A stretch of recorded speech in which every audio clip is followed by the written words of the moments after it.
ओम सभी को।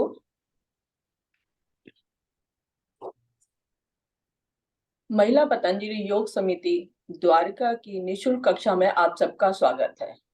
विशेष स्वागत डॉक्टर प्रेम प्रकाश जी का। आप सिंगापुर से हैं और वैसे तो हमारे सभी साधक आपको जानते हैं, समय समय पर हमें मार्गदर्शन देते हैं। और आज आपका विषय डायबिटीज को लेकर है, जो कि बहुत महत्वपूर्ण विषय है। आजकल मैक्सिमम लोगों को डायबिटीज की शिकायत है। आप इसका प्रबंधन और इसका बचाव बताएंगे। मैं रिक्वेस्ट करूंगी दीपन जी से कि हमारे साधकों का आपके विषय में बताएं। वैसे तो सभी जानते हैं, कुछ साधक नए जुड़े हुए हैं जिनको आप एक बार बताएं। जी, आदरणीय डॉक्टर प्रकाश जी का स्वागत है। और दीपन जी, जी। आप आगे बढ़ें। जी। ओम जी। आदरणीय श्री प्रेम प्रकाश जी एक वरिष्ठ योग शिक्षक और व्यास योग स्कूल सिंगापुर में योग चिकित्सक हैं और एक आईटी सॉफ्टवेयर विकास संगठन और इन्वेंट्रिक पीटीआई लिमिटेड सिंगापुर के सीईओ भी हैं। 2010 से योग विज्ञान और वेलनेस के कोच हैं और 45 वर्षों से अधिक आईटी के एक पेशेवर हैं। नियमित रूप से कल्याण के क्षेत्र में सार्वजनिक कार्यक्रम आयोजित करते रहते हैं। सर के द्वारा आयोजित कुछ कार्यक्रमों में कल्याण का विज्ञान, समग्र कल्याण, मन का कल्याण, जीवन शैली के रोगों की रोकथाम और शमन, समग्र योग और प्राणायाम विज्ञान, दंत चिकित्सा देखभाल, नेत्र चिकित्सा और पिछले 1 साल से वे विभिन्न क्षेत्रों में काम कर रहे हैं, जिनमें से एक मधुमेह विकार का शमन और उत्क्रमण है। और सर एक डीएजी डायबिटिक एक्शन ग्रुप के रूप में एक केंद्र मंच चलाते हैं और इस समूह में 6 से 10 तक स्वास्थ्य साधकों ने अपने इस विकार को उलट भी कर दिया है और दवाइयों से मुक्त भी हैं। अन्य 6 ने अपनी दवा कम भी कर दी है। आदरणीय प्रेम प्रकाश जी योग विज्ञान के दृढ़ विश्वासी और अभ्यासी हैं। उचित निगरानी और प्रलेखनों के साथ विकारों और उसके शमन और उत्क्रमण के लिए वैज्ञानिक स्पष्टीकरण प्रस्तुत करते हैं। प्रेम जी ने साशा योग विश्वविद्यालय बेंगलोर, भारत के एक व्यास योग स्कूल सिंगापुर से एक प्रमाणित योग प्रशिक्षक और योग चिकित्सक भी रहे हैं। पतंजलि योग सूत्र पर आधारित योग विज्ञान के उत्साही अभ्यासी भी हैं और एक मैकेनिकल इंजीनियरिंग में स्नातक और दिल्ली विश्वविद्यालय में स्वर्ण पदक विजेता हैं। इन्होंने दिल्ली विश्वविद्यालय के प्रबंधन अध्ययन संकाय से एमबीए भी किया है और आईसीएमए भारत से एक योग्य लागत और प्रबंधन लेखाकार और पीएमआई यूएस से प्रमाणित परियोजना प्रबंधन के पेशेवर है।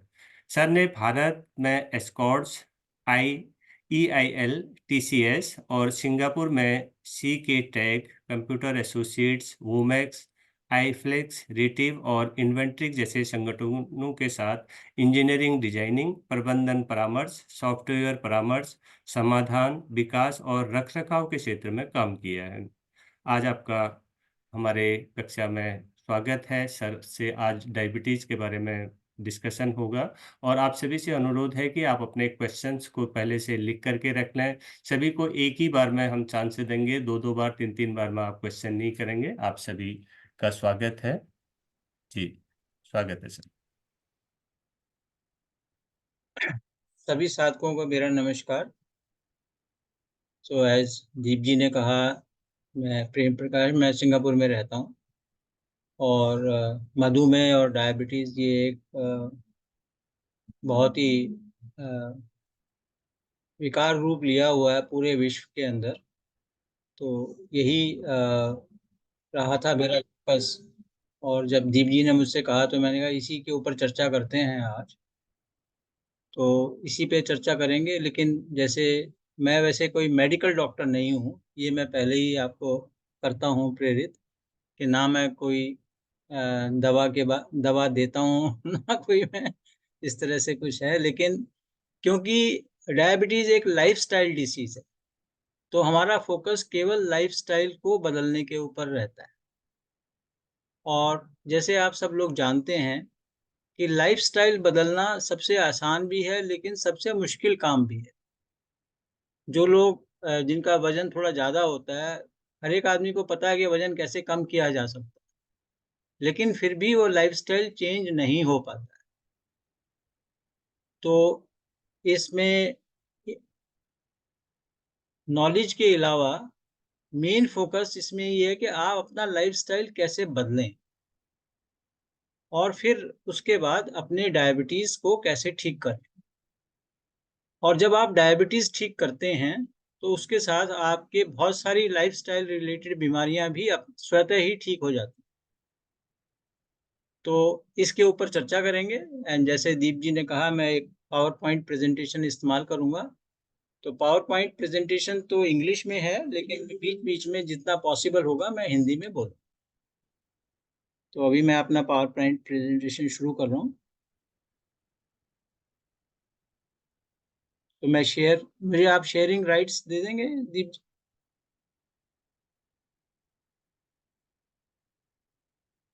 आप मुझे शेयरिंग के राइट्स दे दीजिए।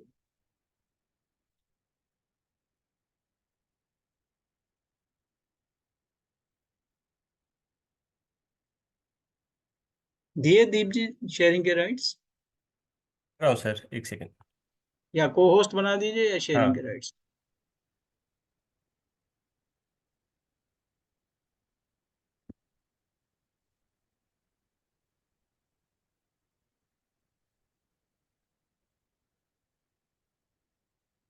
और सूचना के लिए, कुछ हमारे साधक जिन्होंने अपनी डायबिटीज रिवर्स कर ली हैं, उनको मैंने रिक्वेस्ट करी थी जुड़ने के लिए, तो उसमें से कुछ जुड़े हुए हैं।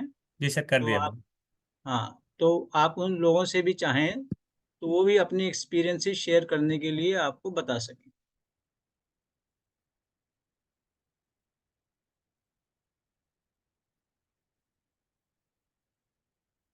तो आप मेरे देख पा रहे हैं, स्क्रीन देख पा रहे हैं सब जी लोग? जी सर जी। हाँ। तो जैसे मैंने आपको पहले भी कहा कि डायबिटीज जो है बहुत विकराल रूप है डायबिटीज का पूरे विश्व के अंदर। ऐसा नहीं है कि ये केवल भारत में ही है। सिंगापुर में भी उतना ही है, अमेरिका में भी उतना ही है, यूरोप में भी उतना ही है, चाइना में भी वैसे ही है, और इवन सारे वर्ल्ड के अंदर उतना ही है। तो मैंने कुछ स्टैटिस्टिक्स यहाँ पे दिए। 14 नवंबर को वर्ल्ड डायबिटीज डे होता है। तो 14 नवंबर को मुझे किसी ने इनवाइट किया था वर्ल्ड डायबिटीज के बारे में, तो उस समय मैंने कुछ स्टैटिस्टिक्स, और ये एक हिंदुस्तान के ही अखबार से है, और ये मुझे विजय अग्रवाल जी ने भेजा था जो आज जुड़े हुए हैं। और उन्होंने अपनी, वो साधक हैं जिन्होंने अपनी डायबिटीज रिवर्स भी करी हुई है। तो वो अगर आप चाहेंगे तो आप उनसे बात कर सकते हैं। तो पूरे वर्ल्ड के अंदर 536 मिलियन लोग डायबिटीज से ग्रसित हैं। ये 2021 का डाटा है। उसमें से चाइना के अंदर 140 मिलियन। तो 140 मिलियन का मतलब 14 करोड़ लोग, और 537 का मतलब 53 करोड़ लोग। और इंडिया में 774 मिलियन मतलब 7 करोड़ लोग। और ये 2021 की स्टेटिस्टिक्स है। पाकिस्तान में 33 मिलियन, यूएसए में 32 मिलियन, क्योंकि पॉपुलेशन कम है इसलिए वो कम है, और इंडोनेशिया में 20 मिलियन। साइड में जो थोड़ा मोटे अक्षरों में लिखा हुआ है ये परसेंटेज है। तो मतलब 14% ऑफ चाइना के लोग डायबिटीज से ग्रसित हैं। इंडिया में ये परसेंटेज 9.6 है। पाकिस्तान में 30% लोग डायबिटीज से ग्रसित हैं। यूएसए में 10%, और इंडोनेशिया में भी 10% के करीब है। तो वर्ल्ड की एवरेज करीब 9-10% के करीब है, और इंडिया की जो एवरेज है वो भी वर्ल्ड की एवरेज से मैच खाती है। ये कुछ स्टेट्स की इंफॉर्मेशन है कि आप देखिए, गोवा, पुडुचेरी, केरला में 25% डायबिटीज से ग्रसित हैं लोग। दिल्ली में 18%, पंजाब हरियाणा में 12%, जबकि राजस्थान और बिहार में केवल 5%। तो आप ये देखेंगे 5% यहाँ पे, और केरल, पुडुचेरी, गोवा में 25%, मतलब 5 गुना का फर्क। तो ये क्लियरली दिखाता है कि ये आपके खान पान से संबंधित डिसीज है। क्योंकि जहां भी एफ्लुएंस ज्यादा होता है, तो एक बार कोई मुझसे बात कर रहे थे, कहते डायबिटीज इज लाइक ए राज रोग, मतलब राजाओं का डिसीज है ये। अगर आपका राजाओं वाला लाइफस्टाइल है तो आपको ये डिसीज जल्दी पकड़े। और जैसे राजस्थान और बिहार में लोग गरीब हैं, पुअर हैं, स्ट्रगल करते हैं, ज़्यादा पैदल चलते हैं, तो वहाँ पे केवल 5%। तो ये तो स्टैटिस्टिक्स है, लेकिन इसमें एक चीज़ मैं आपको ये बताना चाहता हूँ कि what diabetes can lead to. जो नीचे आप देखेंगे, किडनी डिसीज, ये एक मैं पॉइंटर ले लेता हूँ ताकि आप देख पाएँ। ये देखिए किडनी डिसीज। इनफैक्ट जब हम 30 साल से सिंगापुर में रह रहे हैं, तो 30 साल पहले जब हम सिंगापुर में आए थे, तो डायलिसिस के बहुत कम सेंटर हुआ करते थे और वो सिटी के अंदर हुआ करते थे। लेकिन आज के दिन हर एक सिंगापुर के नुक एंड कॉर्नर के अंदर डायलिसिस के सेंटर हैं। तो it leads to heart attack, it leads to leg amputation. Singapore एक छोटा सा द्वीप है और यहाँ पे on an average every day 3 leg amputation होते हैं। Stroke is a cause of stroke, cause of blindness, और gum disease, cause of gum disease, मतलब दांत गिरने का जो कारण है, या वो भी डायबिटीज की वजह से होता है। तो ये वही स्टैटिस्टिक्स है, मैं ज़्यादा इस पे ज़्यादा समय नहीं लगाऊंगा। तो आप देखेंगे राजस्थान और बिहार के अंदर कम है, बहुत कम है। राजस्थान, बिहार और हिमाचल प्रदेश, मतलब दीप जी शायद पता नहीं हिमाचल से हैं। जी, उत्तराखंड। हाँ, उत्तराखंड से। तो यहाँ इन स्टेट्स के अंदर आप देखेंगे कम है। इधर ऐसे ही आप यहाँ देखेंगे नॉर्थ ईस्ट के अंदर भी कम है, और जहाँ पे लाइफस्टाइल बहुत रिच है वहाँ पे ज़्यादा है। जैसे केरल, दिल्ली, पंजाब, तमिलनाडु, इनमें ज़्यादा। तो ये मतलब ये आज के दिन सिंगापुर की स्थिति है, सिंगापुर का नक्शा है। तो देखिए आप, सारे जगह डायलिसिस सेंटर खुले हुए हैं। पहले केवल यहाँ पे वो करते थे डायलिसिस सेंटर।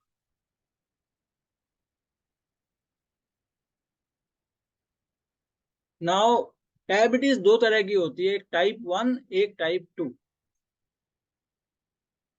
टाइप 1 वो एक डायबिटीज है जिसके अंदर आपकी पैनक्रियास इंसुलिन नहीं बना रही, और टाइप 2 डायबिटीज वो है जिसके अंदर आपकी पैनक्रियास इंसुलिन ठीक ठाक बना रही, लेकिन जो आपका ग्लूकोज है उसका प्रबंधन बॉडी जो है वो ठीक से नहीं कर पा रही। तो मतलब ग्लूकोज का मैनेजमेंट बॉडी करती है, वो ठीक से नहीं कर पा रही है, वो टाइप 2 डायबिटीज है। तो ये आप मोटा मोटा ये अंतर जरूर समझिए कि टाइप 1 एंड टाइप 2। टाइप 1 में मैं दोबारा दोहरा रहा हूँ कि टाइप 1 के अंदर आपकी पैनक्रियास इंसुलिन नहीं बना रही, और टाइप 2 में आपकी बॉडी बिल्कुल सही है, कोई समस्या नहीं हुई है एक्चुअली, केवल बॉडी में ग्लूकोज का प्रबंधन गड़बड़ हुआ। तो 1980 में डायबिटीज को बनाने के लिए, जो डायबिटीज को आपको डिक्लेयर करने के लिए आपको डायबिटीज है, तो आपका जो फास्टिंग ग्लूकोज हुआ करता था वो 140 से ऊपर हो तो आपको डायबिटीज का मरीज माना जाता। और उस समय 1980 में केवल वर्ल्ड के अंदर 30 मिलियन मरीज थे डायबिटीज के।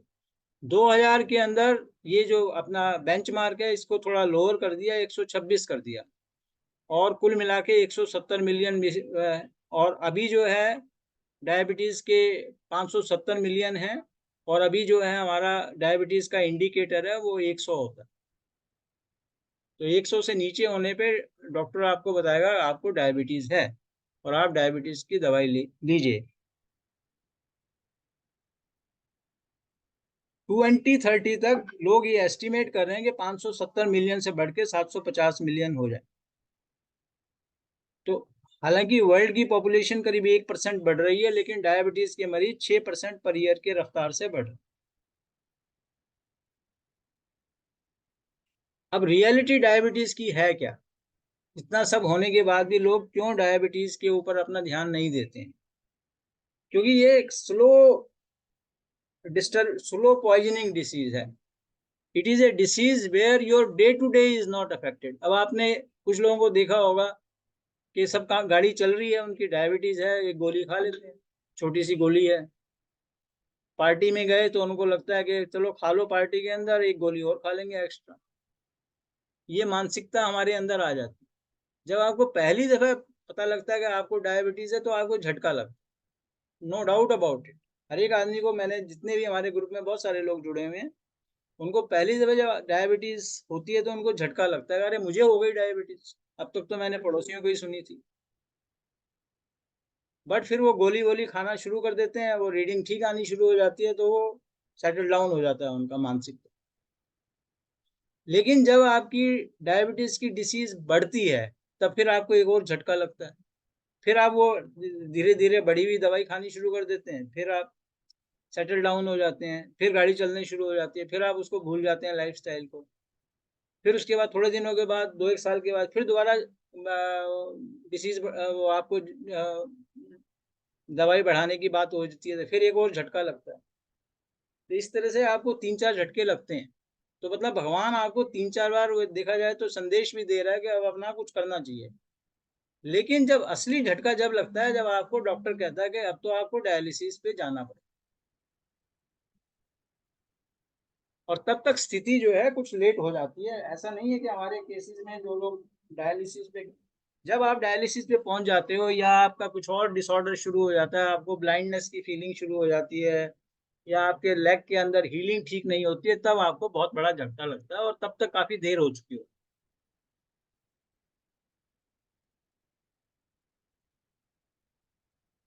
लेकिन जब ये होता है तो फिर आपकी लाइफ पूरी क्रिपल हो जाती है।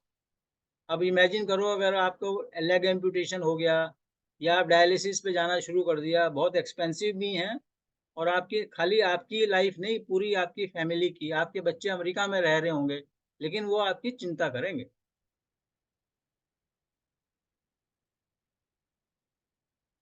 तो आपको 15-20 साल का समय मिलता है। डायबिटीज का अच्छाई भी है और बुराई भी है। It is a slow push, but it gives you enough time to reverse, and lifestyle after reversal is very enjoyable. तो आप उन लोगों से पूछिए जिन्होंने रिवर्स कर ली है। तो अभी 1-2-3 हमारे साधक जुड़े हुए हैं, और उनसे पूछिए, आप उनसे एक्सपीरियंस लीजिएगा। तो अब तक हमारे ग्रुप में 40 लोगों ने, जब जो दीप जी ने डाटा आपको सामने सुबह प्रस्तुत किया था वो थोड़ा पुराना था, अब तक 40 लोगों ने डायबिटीज की जर्नी स्टार्ट की है हमारे ग्रुप में, डायबिटीज एक्शन ग्रुप के अंदर। उसमें से 15 लोगों ने पूरी तरह से रिवर्स कर लिए, इन द सेंस कि वो बिल्कुल कोई अब एलोपैथिक की, किसी तरह की आयुर्वेदिक की, होम्योपैथिक की, किसी तरह की दवाई नहीं लेते हैं। और उन 15 लोगों में से 2-1 लोग आज हमारे साथ इस सेशन में जुड़े हुए हैं। उसमें से 22 लोग ऐसे हैं जिनकी दवाई रिड्यूस हो चुकी है, मतलब किसी की 25%, किसी की 50%, किसी की 75%, किसी की 90% तक। और बाकी के जो 3 लोग हैं उनका भी अब डायबिटीज की रीडिंग अभी करंट लेवल ऑफ मेडिसिन के साथ ठीक आनी शुरू हो गई है। तो 40 के 40 लोगों का इम्प्रूवमेंट हुआ है, 40 के 40 के लोगों का। और ये 15 लोग जो रिवर्स कर चुके हैं, कुछ लोग ऐसे हैं जिनके करीब 3 साल हो चुके रिवर्स करे हुए, 2 से 3 साल हो चुके, और उनमें से कोई भी सज्जन दोबारा जो है डायबिटीज की जरूरत, दवाई की जरूरत उसको नहीं पड़ी है। और उसमें से लोग ट्रैवल भी करते हैं, ये नहीं कि खाली होम घर में ही रहते हैं, 1-1 महीना 2-2 महीने के ट्रैवल भी गए हैं, अमेरिका भी गए हैं, यूके भी गए हैं, सब तरह के लोग ट्रैवल कर। तो अगर आप ये जानना चाहेंगे उनकी प्रोफाइल क्या है, 40 से 75 साल की उम्र के लोग हैं। उसमें से बहुत सारे लोग ऐसे थे जिनके फैमिली में डायबिटीज रन करती, मतलब आता माता पिता कोई हैं, भाई हैं, किसी को डायबिटीज है, वैसे लोग भी हैं जिन्होंने जब जर्नी स्टार्ट करी है। और वेजिटेरियन एंड नॉन वेजिटेरियन दोनों तरह के लोग। और इन लोगों ने जिन्होंने अपनी डायबिटीज रिवर्स करी है, उनके ये डिसीजेज भी अगर थे तो ये काफी, ये डिसीजेज भी ठीक हो गए हैं। जैसे कि हाई ब्लड प्रेशर बहुत लोगों का ठीक हुआ है, हाई कोलेस्ट्रॉल बहुत लोगों का ठीक हुआ है, थायराइड ठीक हुआ है, ओबेसिटी तो सभी की मतलब ठीक हुई है। जहाँ एनर्जी लेवल लो था तो उनका एनर्जी लेवल नॉर्मल होने लगा है, और हो चुका है नॉर्मल, मतलब होने लगा है, मतलब बिल्कुल they feel as if their their energy level is as it was before 15 years ago, और नी पेन थी। तो ये उन सब कुछ लोगों की लिस्ट है, तो इसमें तो मैं ज़्यादा समय नहीं लगाऊंगा, आपको बस दिखाना चाह रहा था। तो इसमें हम लिखते हैं, इस लिस्ट के अंदर ये लिखते हैं, नाम है, कौन सी सिटी से है, कितनी एज है, कितने साल से डायबिटीज़ थी, क्या क्या शुरू में दवाई ले रहे थे, कितने साल उनको, कितने एफर्ट लगा रिवर्स करने में, कितने महीने लगे, और कितने दिनों से वो डायबिटीज़ की दवाई छोड़े हुए उनको कितने महीने हो चुके हैं, और उनका कितना वेट रिड्यूस हुआ, और कितनी दूसरी डिसीज़, जो दूसरे डिसीज़ हैं वो ठीक हुए। तो इस तरह का ये पूरा डाटा रखा जाता है। तो हमारा सारा, मतलब जो हम कोशिश करते हैं कि पूरा डाटा हो, हर एक आदमी अवेलेबल है आपको बताने के लिए कि भाई मैंने कैसे रिवर्स करी। बहुत सारे लोग हिंदुस्तान में हैं, बहुत सारे लोग अमेरिका में हैं, कुछ सिंगापुर में हैं, तो इन 3 कंट्रीज़ में प्रमुख रूप से लोग हैं। तो ये ऐसे हैं जिन्होंने पूरी 100% रिवर्स कर ली, पहला और दूसरा शीट। ये तीसरा शीट है, वो है जिन्होंने कोई 25%, 40%, 75% मेडिसिन रिड्यूस करी हुई है। यहाँ पे लिखा है रिडक्शन ऑफ मेडिसिन।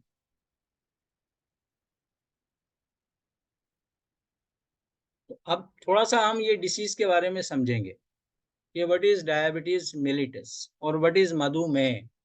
किसी को मालूम है, कोई बताना चाहेगा मधुमेह का मतलब क्या?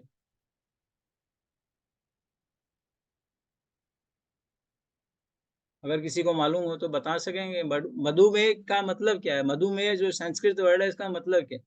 और डायबिटीज मेलिटस का मतलब क्या है? टाइप 2 डायबिटीज को डायबिटीज मेलिटस कहते हैं। तो ये जो डायबिटीज मेलिटस है, इसका मतलब होता है, मधु का मतलब आप सब जानते हैं, मधु का मतलब मीठा, शहद, और मेह का मतलब उसकी बारिश। और इंग्लिश में भी यही लिटरल ट्रांसलेशन है मेलिटस वर्ड। तो बारिश। और इसका पहले क्या होता था कि जब आपके पेशाब के अंदर जो है मधु, मतलब मीठापन आ जाए, तो इसका मतलब आपको डायबिटीज है। पहले के ज़माने में, क्योंकि जब डायबिटीज़ के टेस्ट नहीं थे, जो आज से करीब 70-80 साल पहले की बात कर रहा हूँ, उस समय डायबिटीज़ के टेस्ट नहीं थे जिस तरह की आज सुविधा आपके पास है। तो उस समय आप डॉक्टर जो है आपके पेशाब को टेस्ट करके ही आपको बताता था कि आपको है डायबिटीज़ या नहीं। तो अगर आप किसी को अगर डायबिटीज़ है, तो वो आप अपना पेशाब टेस्ट करके देख सकते हैं। और आपका अपना पेशाब है, इसमें कोई वो नहीं है। आप तो 1 सेकंड पहले वो आपकी बॉडी के अंदर ही था।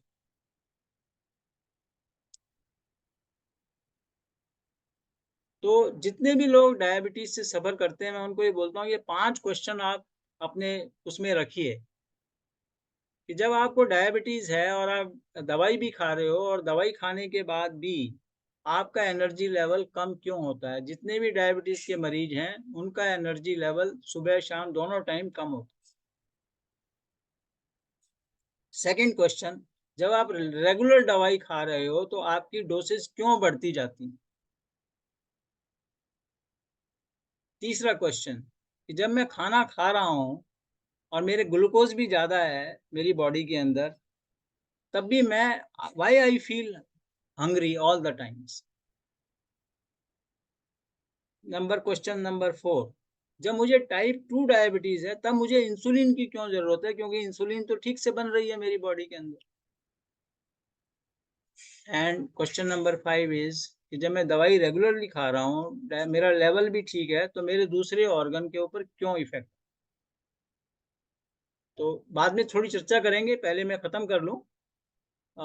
अदरवाइज जो जनरल हमारी कन्वर्सेशन वाली, जो हमारे अपने ग्रुप में जब हम सेशन करते हैं, तो उसमें साथ साथ कन्वर्सेशन भी करते हैं, ताकि वो थोड़ा इंटरेस्ट ज़्यादा बना रहता है। लेकिन समय की यहाँ पे सीमा है, तो समय की सीमा को देखते हुए, इसलिए ये क्वेश्चंस के बारे में बाद में बात करेंगे, लेकिन ये सोचने के क्वेश्चन हैं आपके लिए। और प्रोसेस बड़ा सिंपल है। प्रोसेस बेसिक केवल 3 स्टेप है हमारे प्रोसेस के अंदर, कि आप पहले आपको डिटर्मिनेशन करना है, पक्का संकल्प लेना है कि अब आपको जर्नी रिवर्स करनी है, ठीक करनी है, दवाइयों से छुटकारा पा, वो संकल्प आपको लेना है। उसके बाद ये 3 स्टेप फॉलो करने हैं। पहला स्टेप हम बोलते हैं असेसमेंट, कि आपका करंट डिसीज का स्टेटस क्या है, current status of disease and lifestyle, और आपका प्रेजेंट का लाइफस्टाइल क्या है।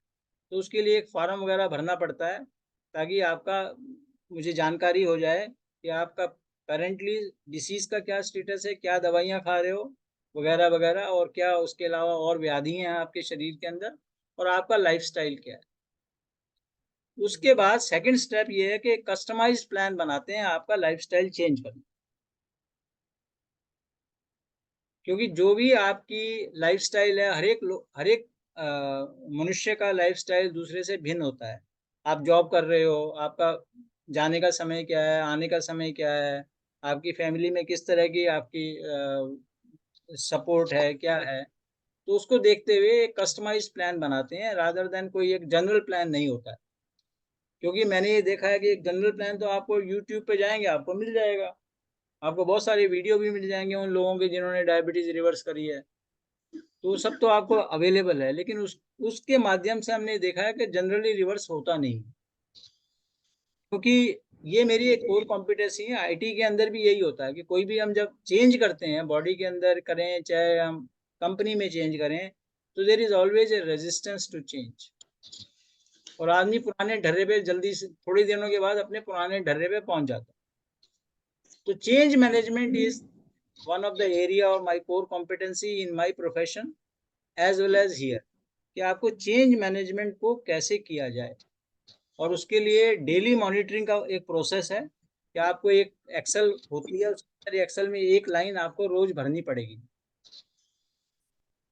और वीकली बेसिस पे ऐसे जूम कॉल 1 to 1 करते हैं, और फिर मेंटोरिंग करते हैं कि भाई आपकी प्रोग्रेस कैसी हुई है, क्या और आपको चेंज करना चाहिए या नहीं चेंज करना चाहिए, अब आपके रीडिंग कितनी आ रही है, वो सब चीज़ देखते हुए डेली मॉनिटरिंग और वीकली मॉनिटरिंग करते हैं। तो ये डेली मॉनिटरिंग मतलब आपको अपने आप करनी है और मुझे भेजनी है वो थिंग, और उसके बाद वीकली मेंटोरिंग, और बस उसके बाद rule of the thumb is कि आपको जितने साल की डायबिटीज है आप उतने महीने प्रयत्न कीजिए। अगर आपको डायबिटीज मान लीजिए 3 साल से है, तो आप ये उम्मीद रखिए कि 3 महीने में आप डायबिटीज से छुटकारा पा लें। अगर आपकी डायबिटीज 8 साल की है, तो आप अपने बॉडी को 8 महीने का समय दीजिए रिवर्स करने के। और मेरा दूसरा मानना ये भी है कि जब body slowly and steadily reverse करती है तो वो लास्टिंग होती है। कभी कभी कुछ नेचुरोपैथी पार्क में जाएंगे, एक हमारे मित्र हैं मेरे साथ ही कॉलेज में पढ़े थे, दिल्ली कॉलेज ऑफ इंजीनियरिंग में बहुत अच्छी पोजीशन से अभी रिटायर हुए हैं, तो वो जिंदल में जाते थे, जो बेंगलोर में नेचुरोपैथी पार्क है, हर साल जिंदल जाते थे, हर साल 10-12 दिन वहाँ रहते थे, हर साल वो डायबिटीज की रीडिंग ठीक हो जाती थी, फिर वो आ जाते थे बड़ा हैप्पीली हैप्पीली, 15 दिन के बाद घर आते थे, फिर वापस वही का वही ढाक के 3 पात, फिर दोबारा जाते थे, फिर वही होता था। तो इस तरह से वो 6 या 7 बार गए, क्योंकि वो जो मॉनिटरिंग एंड मेंटोरिंग नहीं है, चेंज मैनेजमेंट की मेन वो क्वेश्चन आता है। और जब आपको अपने आप सक्सेस नजर आती है तो आपके अंदर से जागृति होती है कि अब मुझे करना है, तो आपके अंदर इंस्पिरेशन एंड मोटिवेशन अंदर से जाता है। फिर उसके बाद थोड़े समय के बाद जब मैं देखता हूँ लोगों का जिनकी 10% भी मेडिसिन रिड्यूस हो जाती है या 15% मेडिसिन, तो वो फिर पहले शुरू में मुझे उनको पुश करना पड़ता है, उसके बाद वो मुझे पुश करते हैं कि सर थोड़ा जल्दी करवाओ हमारा काम। तो लाइक दैट इट हैपन्स। और एक बार आपने कर लिया, जैसे हमारे 2-3 मैंने आज सुबह ही मैसेज डाला इनको और 2-3 लोग आ गए ज्वाइन करने के लिए, तो जैसे ये उत्सुक हैं अपने जर्नी के बारे में बताने के लिए और आपको हेल्प करने के लिए, ऐसे आप भी उत्सुक हो जाओ, क्योंकि जब आप एक अचीवमेंट कर लेते हो, it's a very big achievement in your life कि आपने डायबिटीज से छुटकारा पा लिया। डायबिटीज के बाद आपने हाई ब्लड प्रेशर से छुटकारा पा लिया, उसके बाद आपने हाई कोलेस्ट्रॉल से छुटकारा पा लिया, उसके बाद आपका वेट भी डिफरेंट हो गया। हमारे एक सज्जन है प्रदीप, वो सिंगापुर में रहते हैं, 1 साल के बाद गए तो उनके मित्रों ने पहचानना ही बंद कर दिया, उन्होंने 10-12 किलो वजन कम हो गया उनका इस चक्कर में, और उनकी एनर्जी लेवल ही अलग हो गई। तो इस तरह से आपके अंदर भी ये share your success with your friends and relatives, it will happen. तो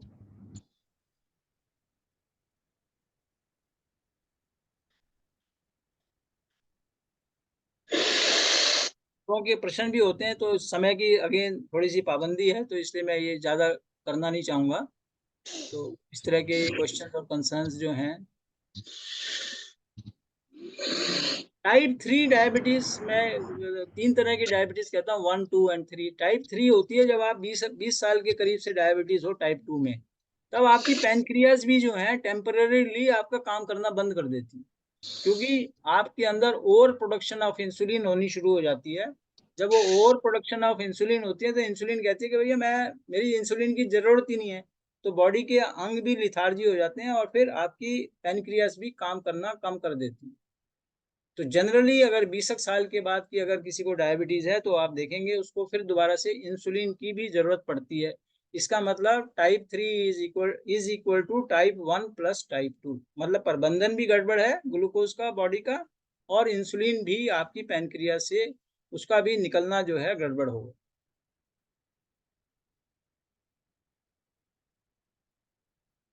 अब डायबिटीज के बारे में एक साइंटिफिक फैक्ट कुछ थोड़े से समझिए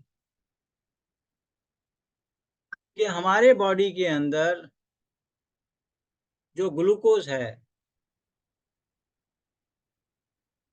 जो आपको ग्लूकोज है, वही एक ऐसा चीज है जो बॉडी कंज्यूम करती है, क्योंकि जो एनर्जी मिलती है बॉडी की वो ग्लूकोज से मिलती है। जैसे आपके कार का इंजन है जिसके अंदर आप फ्यूल डालते हो और ऑक्सीजन एयर से लेता है कार का इंजन भी, और उससे एनर्जी मिलती है। जो लोग स्कूटर वगैरह पहले चलाते थे उनको मालूम है, अगर मान लीजिए वो स्कूटर की जो कार्बोरेटर होता था उसमें वो कचरा फंस जाता था तो स्कूटर नहीं चलता था, तो साफ करते रहते थे कार्बोरेटर। मेरे पास भी जब दिल्ली में था तो कार थी, तो कार्बोरेटर का बड़ा ध्यान रखना पड़ता था। आजकल तो जरा ऑटोमेटिक हो गया है सारा सिस्टम, तो जरा ज़्यादा आपको खोलने का जरा ज़्यादा सुविधा नहीं होती है। तो पहले तो स्कूटर वाले भी और कार वाले भी अपने कार्बोरेटर के लिए खोलते रहते थे, क्योंकि आपको एयर चाहिए और आपको फ्यूल चाहिए। कुछ आपने देखा होगा लोगों को जो है ना स्कूटर को टेढ़ा कर करके किक मारते थे, क्योंकि वो फ्यूल नहीं आ रहा उस समय स्टार्टिंग के लिए। तो हमारी बॉडी का इंजन हर एक सेल के अंदर है और उसको भी एग्जैक्टली उसका फ्यूल जो है वो ग्लूकोज है और उसको ऑक्सीजन चाहिए। इसीलिए जो आपके जो सेशन है प्राणायाम के ऊपर इतना जोर दिया जा रहा है, दीप जी कहते हैं कि जब आप ये सुन रहे हैं तब भी आप प्राणायाम करते रहें, क्योंकि आपको ऑक्सीजन की रिक्वायरमेंट जो है कंटिन्यूअसली चाहिए हर एक बॉडी के सेल के लिए। और दूसरा जो फ्यूल है हमारी बॉडी का वो है ग्लूकोज। तो ग्लूकोज कोई गलत वो बेकार चीज नहीं है। This is the most important nutrient in our body, glucose and oxygen, क्योंकि मोस्ट इंपॉर्टेंट न्यूट्रिएंट है। लेकिन हम 24/7 खाते तो है नहीं सारा दिन, तो इसलिए ग्लूकोज को स्टोर करने की सुविधा बॉडी ने भगवान ने बनाई है कि आदमी खाएगा नहीं तो उसको स्टोर करेगा। जैसे हम पैसे लेके आते हैं तो सारा दिन हर महीने तो हर रोज तो हमें पैसे नहीं मिलते हैं ना, जहाँ भी हम सर्विस करते हैं तनख्वाह तो हमें महीने में एक बार मिलती है। अगर मान लो हम अपना पर्स ना रखें या बैंक में अकाउंट ना रखें तो तनख्वाह तो हमें एक मिलनी है, खर्चा हमें रोज रोज करना है। तो जैसे हमारे लिए मनी है वैसे ही बॉडी के लिए ग्लूकोज है। It is the fuel of the body, without which the body cannot function. जैसे हम मनी के बगैर फंक्शन नहीं कर सकते इस संसार में, इसीलिए हम मनी को स्टोर करके रखते हैं। जब आपका अपना लोकल पर्स में जितना रखना है उतना हो गया काम पूरा, तो फिर आप बैंक में अकाउंट खोलते हो, तो बैंक में रखोगे 1 लाख रुपए। जब आपके 1 लाख रुपए हो गए तो आप सोचते हो अभी इसके ऊपर कुछ ब्याज मिल जाए, तो आप फिक्स डिपॉजिट करा देते हो। तो उसी प्रकार से ही जो प्रबंधन हमारी बॉडी करती है वो भी करती है। तो पहले पर्स रखती है जो लीवर के अंदर होता है, फिर वो जो है बैंक के अंदर अकाउंट खोलती है जो हमारी फैट के रूप में डिपॉजिट होता है। पहले वो आपके हर एक मसल्स के साथ मसल और उसके साथ होगा, और धीरे धीरे फिर वो फैट डिपॉजिट हो जाएगा इन दी फॉर्म ऑफ मोटापा। तो उसी तरह से है, और जब जरूरत पड़ने पे जो हमारी बॉडी है वो उससे वहां से रिट्रीव करती है। हमारा शरीर भी जरूरत के हिसाब से वहां से निकाल लेता है। जैसे हम अपने जरूरत पड़ेगी तो हम पैसे जो हैं अपने पर्स में से निकाल लेंगे। जब हमें लगेगा कि मान लो कोई बीमारी हारी आ गई है तो हम बैंक में जाएंगे, पहले से उसका बंदोबस्त करेंगे, बैंक से पैसे निकाल लेंगे। बहुत ज़्यादा एक्सट्रीम सिचुएशन हो गई मान लीजिए कभी फैमिली के अंदर, तो फिक्स डिपॉजिट तुड़वाएंगे फिर, तो वहां से पैसे आ जाएंगे हमारे पास। तो इसी तरह से बॉडी भी यही काम करती रहती है। ऑन एन एवरेज हमें 250 से 300 ग्राम ग्लूकोज एक दिन में बॉडी कंज्यूम करती है। लेकिन जो हमारे ब्लड वेसल्स हैं, जो कि 90,000 किलोमीटर लंबी हमारी जो ब्लड की लाइन है, उसके अंदर इतनी छोटी छोटी उसका डायमीटर है कि उसके अंदर बहुत सारा ग्लूकोज रखा नहीं जा सकता। 250-300 ग्राम ग्लूकोज उसके अंदर नहीं आ सकता। तो उसके अंदर हम जितना ग्लूकोज रखते हैं वो केवल 5 ग्राम ग्लूकोज रहता है, और ये 5 ग्राम ग्लूकोज केवल 20 और 30 मिनट के लिए सफिशिएंट है। तो उसके बाद बॉडी को अपने पर्स में से, हमारे शरीर को जो हमारा लीवर के अंदर पर्स है उसमें से विड्रॉ करती रहती है। तो यही प्रबंधन है ग्लूकोज का। तो ये केमिकल इक्वेशन है जिसके अंदर ग्लूकोज एंड ऑक्सीजन से एनर्जी मिलती है, तो एनर्जी ये रिलीज होती है। और ये केमिकल इक्वेशन हमारी बॉडी के अंदर 24/7 हर एक सेल के अंदर चलती रहती है। और प्लांट के अंदर ये जो केमिकल इक्वेशन है इसका उल्टा होता है। इसका मतलब वहां पे ग्लूकोज बनता है, कार्बन डाइऑक्साइड और एनर्जी लेकर के, धूप से एनर्जी मिलती है, सनशाइन से एनर्जी, और ऑक्सीजन के बदले वो कार्बन डाइऑक्साइड लेते हैं प्लांट, और ग्लूकोज एंड ऑक्सीजन बनाते हैं। तो only manufacturing factory in this universe for the food is only plant. The primary manufacturing factory for food in this whole universe is plant. तो प्लांट ही केवल glucose बनाते हैं। और आप सेकेंडरी सोर्स अगर आप कोई और खा रहे हैं एनिमल मीट वगैरह, तो क्योंकि एनिमल ने पहले फर्स्ट लेवल पे कहीं ना कहीं उसने प्लांट से ही लिया, तो first level of food is plant. और इस प्रकार से ग्लूकोज का प्रबंधन होता है बॉडी के अंदर। जब भी हम खाना खाएंगे तो ग्लूकोज बढ़ेगा,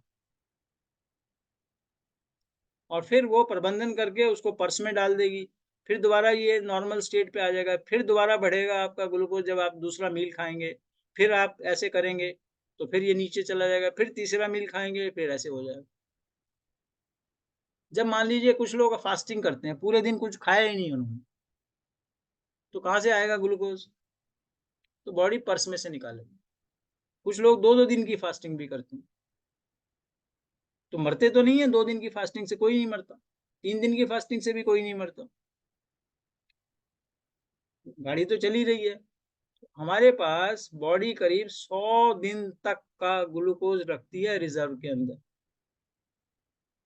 अगर आपकी बॉडी अच्छी है, हेल्दी है, तो आपके पास 100 दिन का रिजर्व होगा। इसलिए आपने देखा है लोग आमरण अनशन करते हैं। जनरली आमरण अनशन वाले लोग 20-25 दिन तो आपने देखे ही होंगे जो कर लेते हैं आराम से। तो इतना ग्लूकोज हमारी बॉडी के अंदर है। ग्लूकोज की इंपॉर्टेंस ये है। और मान लीजिए आपने बहुत डट के मील खाया, खूब अच्छा आपने खूब खाया, और आपका ग्लूकोज 400 हो गया, यहाँ पे ये जो रीडिंग 200 के बदले 400 हो गई, तो वो आपकी व्याधि है या प्रॉब्लम है या नहीं है?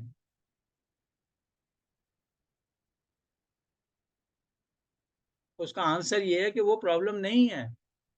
आपने मील खाया, आपको मालूम है रीजन, आपने 1 किलो बर्फी खा ली, तो उसके बाद तो स्वाभाविक है आपका ग्लूकोज 400 होना ही चाहिए।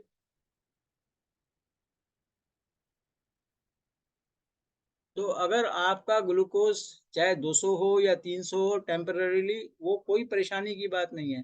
लेकिन बॉडी का अगर प्रबंधन गड़बड़ हो गया है कि ये ग्लूकोज को जो बैंक में डालने का जो प्रोसेस है वो गड़बड़ हो गया है, और क्योंकि हमारी जो ब्लड की जो कैपिलरीज होती हैं, जो ब्लड की जो लाइन होती है, वो बहुत सीमित होती है साइज के मुताबिक से। उसके अंदर अगर 5 ग्राम से ज्यादा ग्लूकोज फ्लो करेगा तो वो उसको चोक करती।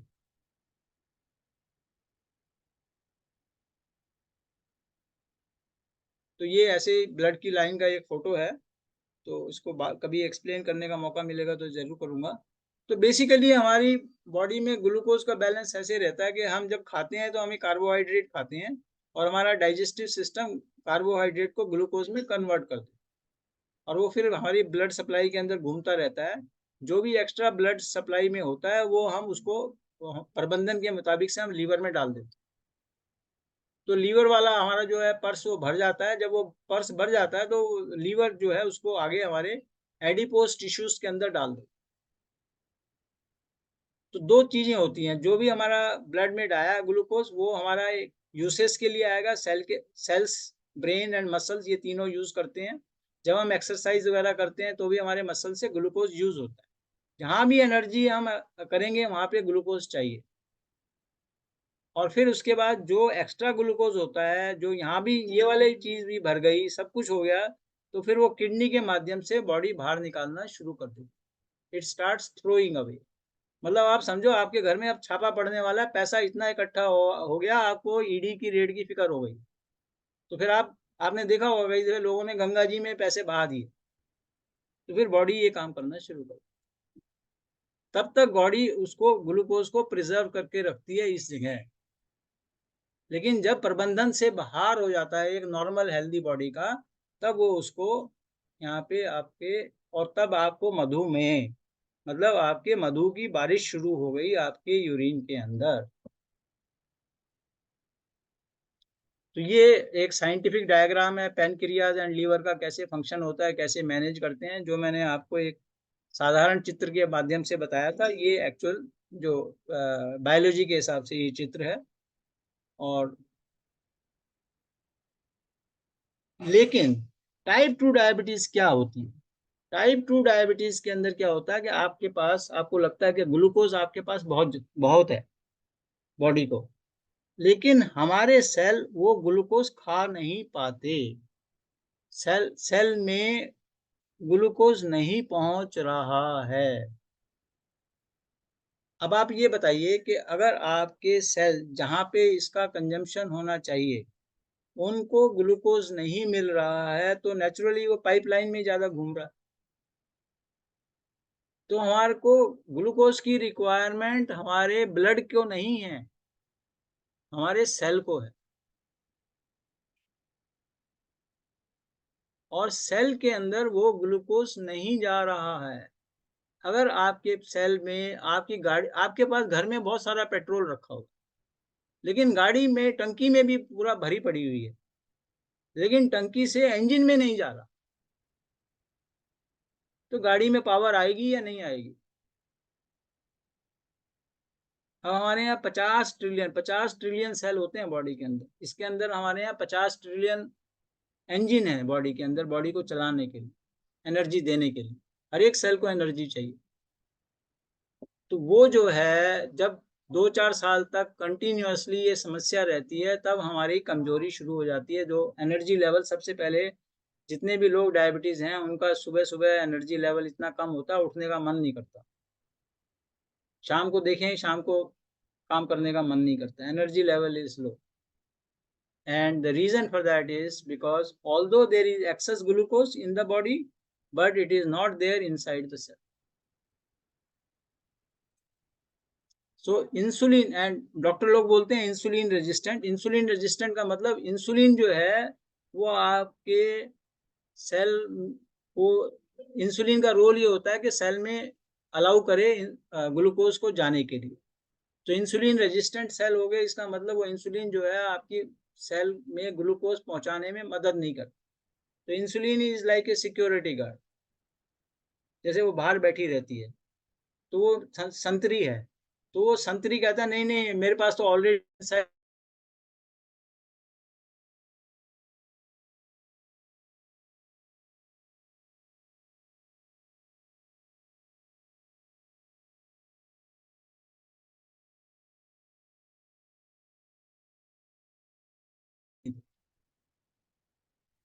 तो जो इंसुलिन रेजिस्टेंट सेल होते हैं they are also glucose starved cell. अगर आपके सेल सारे बॉडी के ग्लूकोज स्टार्व्ड होंगे तो आपके अंदर स्वाभाविक रूप से एनर्जी लेवल कम होगा। और अगर आप सालों साल, मान लीजिए आपके हार्ट के सेल हैं, उनको आप प्रॉपर सप्लाई नहीं मिलेगी, तो आपको हार्ट की समस्या होंगी? मन में सोच के बताइए। अगर आपके सेल जिससे हार्ट आपका बना हुआ है, अगर उनको एनर्जी नहीं मिलेगी, एनर्जी का जो इंग्रेडिएंट है वो नहीं मिलेगा, तो स्लोली वो काम करना वो शिथिल हो जाएंगे। ऐसे ही आपके सारे ऑर्गन शिथिल होने शुरू हो जाते हैं डायबिटीज में। इसीलिए it is called mother of all diseases. और जब सेल में आपकी ग्लूकोज नहीं गई, सेल में एनर्जी नहीं मिली, तो माइंड को क्या सिग्नल मिलता है कि भाई मुझे तो खाना नहीं मिला। And mind creates a feeling of hunger. तो जो लोग को डायबिटीज होती है उनको भूख भी बहुत ज्यादा लगती है और इसीलिए उनका वेट बढ़ता जाता है। डायबिटीज प्रॉब्लम ये नहीं है कि आपका वेट बढ़ा इसलिए आपको डायबिटीज हुई। डायबिटीज हुई इसलिए आपका वेट बढ़ेगा। It is cause and effect. तो ईट फूड, मेक इंसुलिन, सब कुछ हो रहा है, cell are not able to eat the glucose, and then mind tells I am still hungry, cells are still hungry, they give the signal to the mind, and then you feel hunger, then you eat more. So you keep doing it more and more, and then every time that extra deposit is going into your adipose tissue and not going into your cells, and that is why different organs get affected. तो measurement के भी एक थोड़ा सा मैंने slide बनाई हुई है, क्योंकि ये 2-3 तरह के स्केल हैं, इसलिए लोगों को बड़ा कंफ्यूजन होता है। अगर आप चाहें तो इसकी फोटो ले सकते हैं। तो ये एक स्लाइड है जिस विल टेल यू कि अगर आपका मेजरमेंट ये चल रहा है तो उसका कंपैरिजन क्या है। आप सब लोग चाहें तो इसकी फोटो ले सकते हैं। और ये थोड़ा A1C के बारे में था। A1C is a indirect measurement, it is not a direct measurement. Direct measurement जो आप अपना फिंगर को प्रिक करके जो लेते हैं वो that is the best measurement of glucose. ये एक जो है कुछ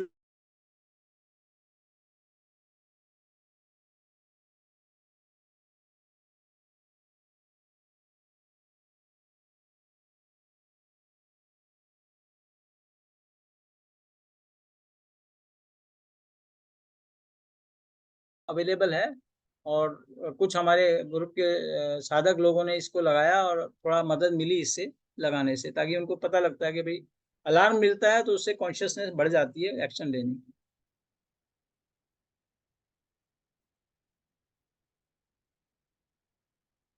हाउ केमिकल मेडिसिन वर्क, ये जैसे मेटफॉर्मिन एक इम्पॉर्टेंट मेडिसिन है। तो बेसिकली ये शायद ज़्यादा जब डिटेल में कभी करेंगे तो उसमें कवर करेंगे।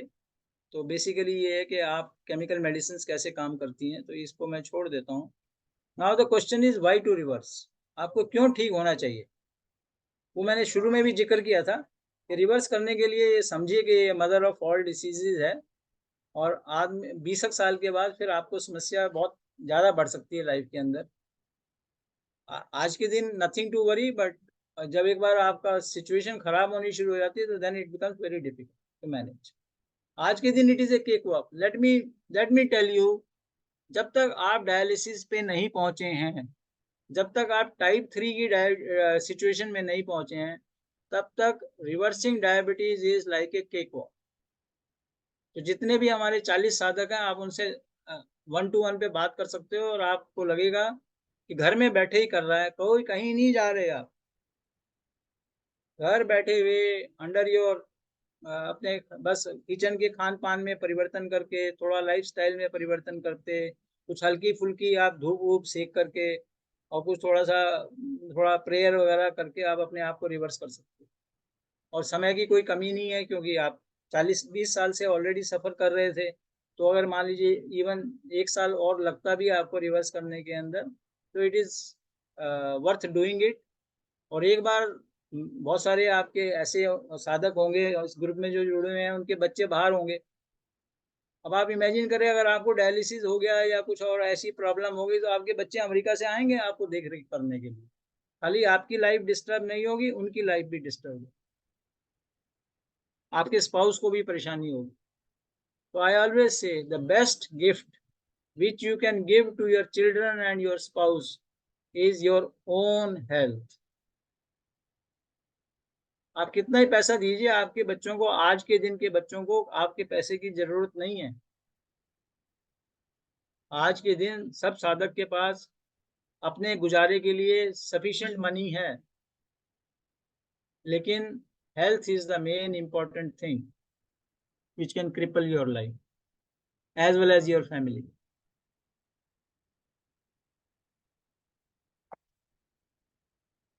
तो ये सब तो थोड़ा डिटेल में जब जाने के लिए हैं, तो पहला आपको निश्चय ये लेना पड़ेगा कि मुझे रिवर्स करनी है या नहीं करनी। तो उसका आप सोचिए, सोचने के बाद डिसाइड कीजिए। उसके बाद फिर 3 स्टेप हैं आसान आसान। पहला जो स्टेप है असेसमेंट वाला, उसमें मुश्किल से आधा घंटा 1 घंटा लगता है। उसके बाद आपकी जर्नी स्टार्ट हो जाती है, और उसके बाद जर्नी है, हर रोज आपको एक एक्सेल फाइल है, उसके अंदर खाली एक लाइन भरनी होती है, और वही चेंजेस बताता हूँ जो आप आसानी से कर पाते हैं। हमारा जो कंसेप्ट ये है कि बेबी स्टेप्स। आप एक चीज मान लीजिए आज के दिन कर पाएंगे, ये चीज कर पाते हैं। आपको मैंने बोला कि सुबह पानी पीजिए, आप पानी पी सकते हैं तो बहुत अच्छी बात है। सुबह मेथी के सीड खा लीजिए, आप कर सकते हैं। तो पहले दिन तो बड़ा आसान है, तो 1-2 चीज आप करेंगे, और ऐसे अगले हफ्ते कुछ और 1-2 चीज और ऐड करेंगे अपने लाइफस्टाइल के अंदर। 1 महीने के अंदर आपको अपने आप लगेगा कि मेरा एनर्जी लेवल बढ़ना शुरू हो गया। फिर आपको इंस्पिरेशन मिलेगी, और उससे आगे फिर आपकी गाड़ी चलेगी। तो सबसे पहले क्या होगा इसके अंदर, आपका सबसे पहले आपकी जो रीडिंग है वो कम होनी शुरू हो जाएगी with your current level of medicine. फिर उसके बाद आपकी रीडिंग जब कंसिस्टेंटली लो होगी तो आप मेडिसिन थोड़ी रिड्यूस करेंगे। फिर आपकी थोड़ी सी एकदम, जब आप मेडिसिन रिड्यूस करेंगे तो रीडिंग थोड़ी ऊपर जाएगी। जब रीडिंग थोड़ी ऊपर जाएगी, लेकिन फिर 1 हफ्ते के अंदर आपको लगेगा वो रीडिंग फिर नीचे आ गई, क्योंकि आप लाइफस्टाइल चेंजेस शुरू कर रखी हैं आपने। फिर आप जब वो चेंज हो जाएगी, जब वो रीडिंग नीचे आनी शुरू हो जाएगी, तो फिर आप दोबारा सेकंड परसेंटेज आप रिड्यूस करोगे मेडिसिन। इस तरह से करीब 5-6 बार रिड्यूस करके, हर बार 10-15-20% रिड्यूस करके आप धीरे धीरे 3-4-5-6 महीने के अंदर आप 0 मेडिसिन पे पहुंच जाते।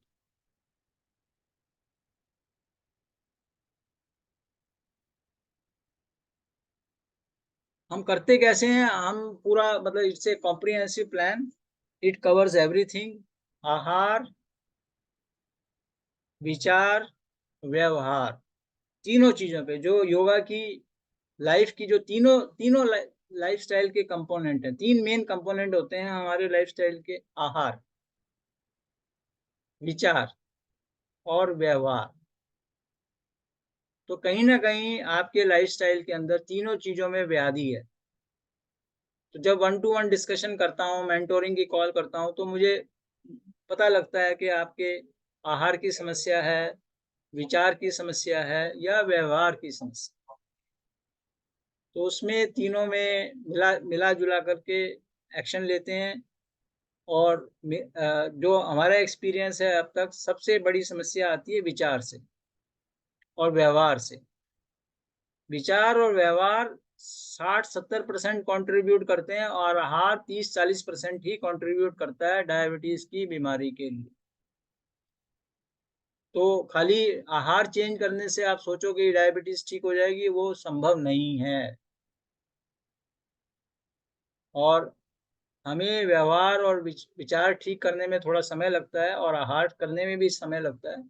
तो सब मिला के चेंज करते हैं, और धीरे, और चेंज जब ज्यादा तेजी से आता है जब आपको अपनी सक्सेस नजर आती है।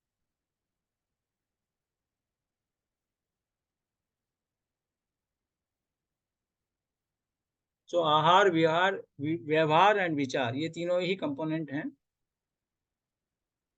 और केवल हम ये बेसिकली ये 4 ही चीज पे काम कर सकते हैं: digestive system, respiratory system, thinking system and dealing with the external world. यही हमारी 4 चीजें हैं कंट्रोल के अंदर। बाकी चीजें तो अंदर जो हमारा मैकेनिज्म है प्रबंधन का, वो तो हमारे कंट्रोल में नहीं है। लेकिन इन चीजों की वजह से ही हमारा प्रबंधन गड़बड़ होता है। जब हम इनपुट को कंट्रोल करेंगे, तो ऑब्वियसली इनपुट एंड प्रोसेस को कंट्रोल करेंगे, आउटपुट ऑटोमेटिकली ठीक हो जाता है। किसी भी मशीन के अंदर आप कुछ इनपुट डालते हैं रॉ मटेरियल, और उसका मशीन को करने का तरीका है, एफिशिएंसी है मशीन की, और तब आउटपुट निकलता है। अगर आपका इनपुट गड़बड़ होगा तो आउटपुट ठीक निकलेगा क्या मशीन से? नहीं निकलेगा। जब आपका इनपुट गड़बड़ है तो आपका आउटपुट कभी ठीक नहीं होगा। और आपका प्रोसेस गड़बड़ है, प्रोसेस ठीक नहीं है, मशीन काम करना ठीक नहीं है, तो भी आउटपुट ठीक नहीं होगा। तो हमारी जो अप्रोच है उसके अंदर आउटपुट की तरफ फोकस नहीं होता है। हम इनपुट ठीक करने की कोशिश करते हैं और हम अपना प्रोसेस ठीक करने की कोशिश करते हैं। तो आहार व्यवहार विचार का इनपुट ठीक करते हैं और आहार व्यवहार विचार का प्रोसेस ठीक करते हैं।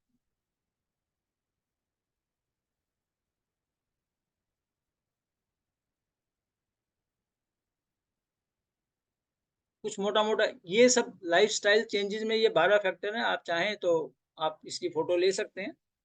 ये 12 फैक्टर्स हैं जिनके ऊपर काम करते हैं।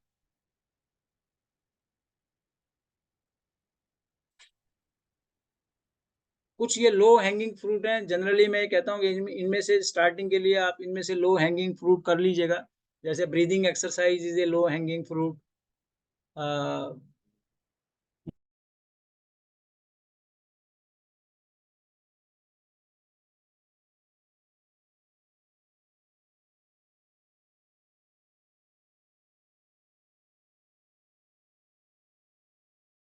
it is your digestive system and respiratory system, and as well as the mental thinking. तो फूड इनटेक भी एज के हिसाब से होना चाहिए। जो आप एडल्टहुड में फूड खा रहे थे, अगर वही क्वांटिटी फूड आप एल्डरली एज में खाएँगे तो आपके लिए वो मोटापा ही बनाएगा, तो ख़ास काम नहीं आएगा। तो इसीलिए हमारा एक, क्योंकि हमारी जो बॉडी की ग्रोथ है वो 20-25 साल में पूरी हो जाती है। उसके बाद अगर हम कोई भी एक्स्ट्रा फूड खाएँगे तो वो हमें हॉरिज़ॉन्टल ग्रोथ देगा, वर्टिकल ग्रोथ नहीं होती है उससे।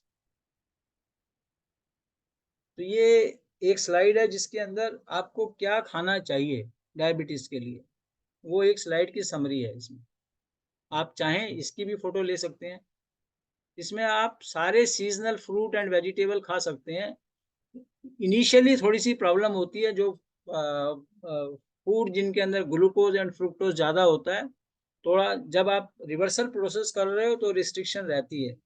लेकिन जब आपका रिवर्सल हो चुका है, जब आप दवाइयों से छुटकारा पा चुके हैं, तब आपके पास कोई रिस्ट्रिक्शन नहीं होती है इसमें। अनपॉलिश्ड ग्रेन एंड दालें, अन अनपॉलिश्ड अनाज और दालें, आप जो स्वाभाविक हैं वो खा सकते हैं। सिमिलरली आप जितने भी नेचुरल ऑयल हैं और वो जो कोल्हू के से निकाले जाते हैं, कोल्हू के प्रोसेस से, जिसके अंदर मशीनें कम यूज़ होती हैं और जिसके अंदर केमिकल रिफाइनमेंट नहीं है, वो सब उस तरह के ऑयल भी यूज़ कर सकते हैं। इसी तरह से आप अनरिफाइंड शुगर भी ले सकते हैं। Coconut palm sugar is very good rather than the cane sugar. तो और ये चारों तरह के, और आपके फूड के अंदर 6 के 6 टेस्ट होने चाहिए। आयुर्वेदा में 6 टेस्ट बताए जाते हैं, 6 के 6 टेस्ट होने चाहिए, सारे कलर होने चाहिए, स्पाइसेस यूज़ कर सकते हैं, जिंजर, क्यूमिन, टर्मरिक, ये सारे स्पाइसेस अच्छे हैं। लेकिन fresh, unrefined produced, cooked below 100 degree. So generally slow cooker recommend करते हैं, 80 डिग्री के अंदर कुकिंग होती है उसके अंदर, वो हम रिकमेंड करते हैं। Consume human grade, not necessarily enriched with nutrients and expensive ingredients। जितने भी, मान लीजिए आपने कहा कि ये जो आपके पास जो भी चीज़ आ रही है इसके अंदर हमने कैल्शियम ऐड कर दिया है, विटामिन डी ऐड कर दिया है, वो सारे केमिकल्स अगर जिसके अंदर फूड ऐड करे हुए हैं वो हम मना करते हैं खाने के लिए।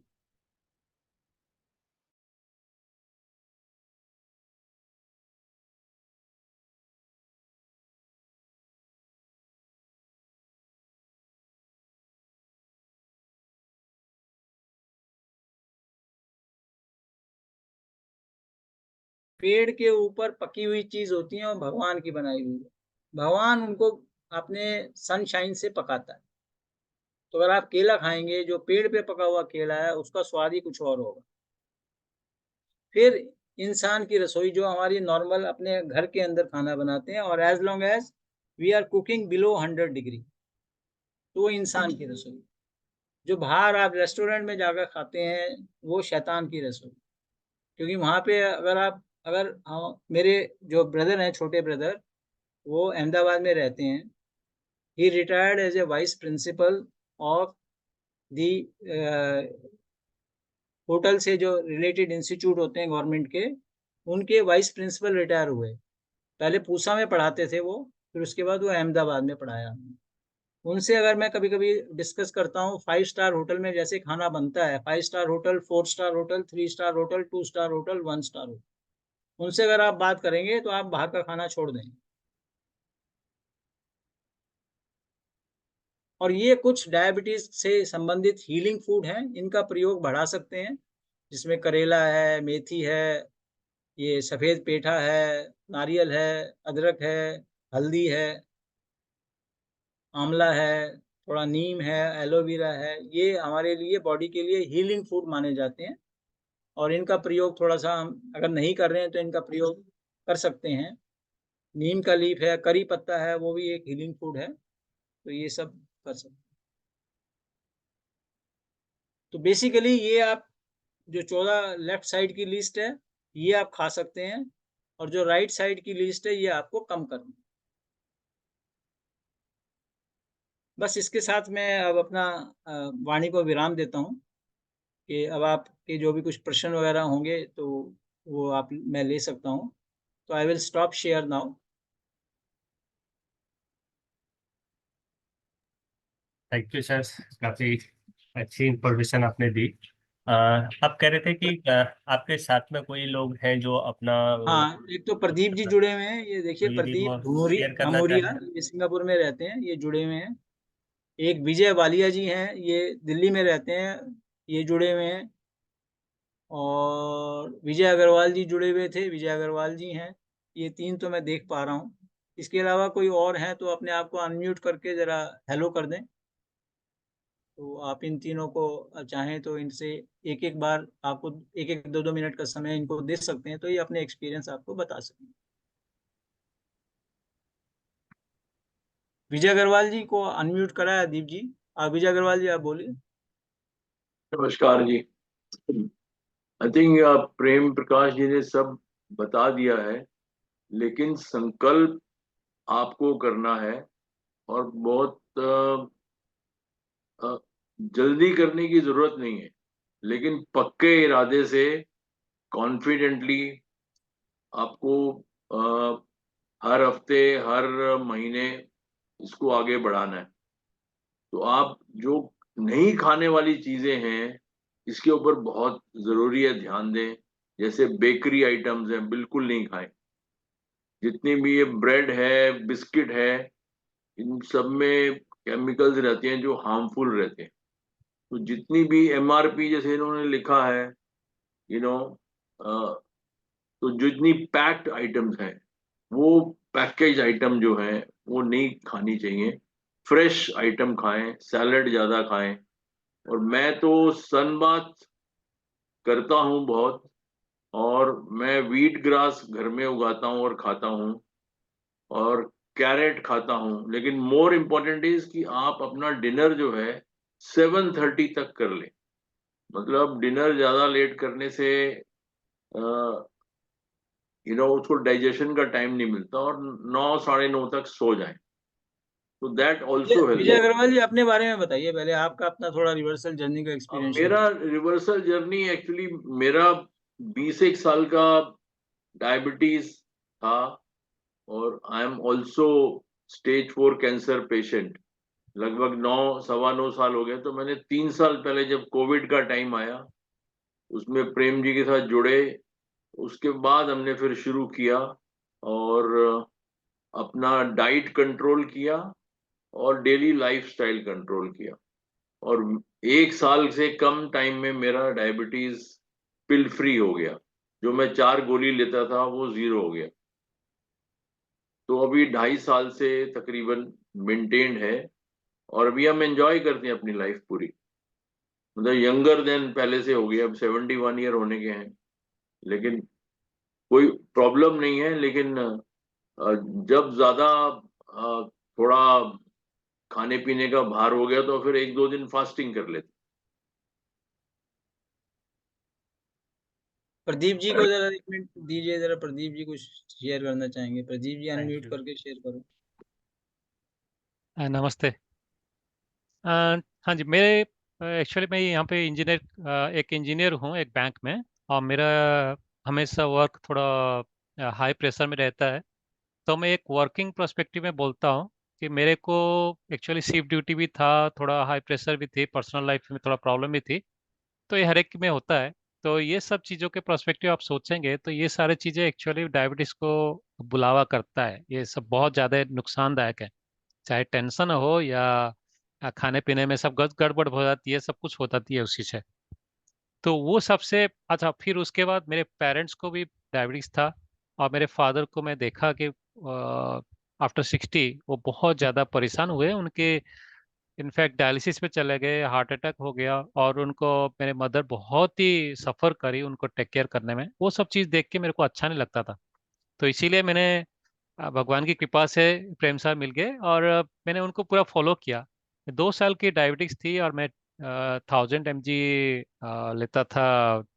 मेटफॉर्मिन, टिगलिप मेडिसिन भी लेता था और सारा खत्म कर दिया 2 महीने के अंदर। क्योंकि मैंने सर ने जो बोले मैंने वही, क्योंकि उनकी एक्सपीरियंस था और बहुत ही अच्छा सबको रिकवर करवाए हैं। और मेरे लिए पूरा वरदान साबित हुआ। वो मैंने 2 महीने में कर दी। तो ये है कि आपको थोड़ा डिसिप्लिन होना है। और मन लगा के जैसे जैसे आप करते रहेंगे आपको दिखेगा आपकी चेंजेस आपके अंदर। सिर्फ मानसिक नहीं, आपको शारीरिक चेंजेस भी दिखेंगे। और आप नहीं बोलेंगे, आपको दूसरे आपके दोस्त और आपकी फैमिली वाले आपको देख के बोलेंगे कि देखो आप में चेंज आई है।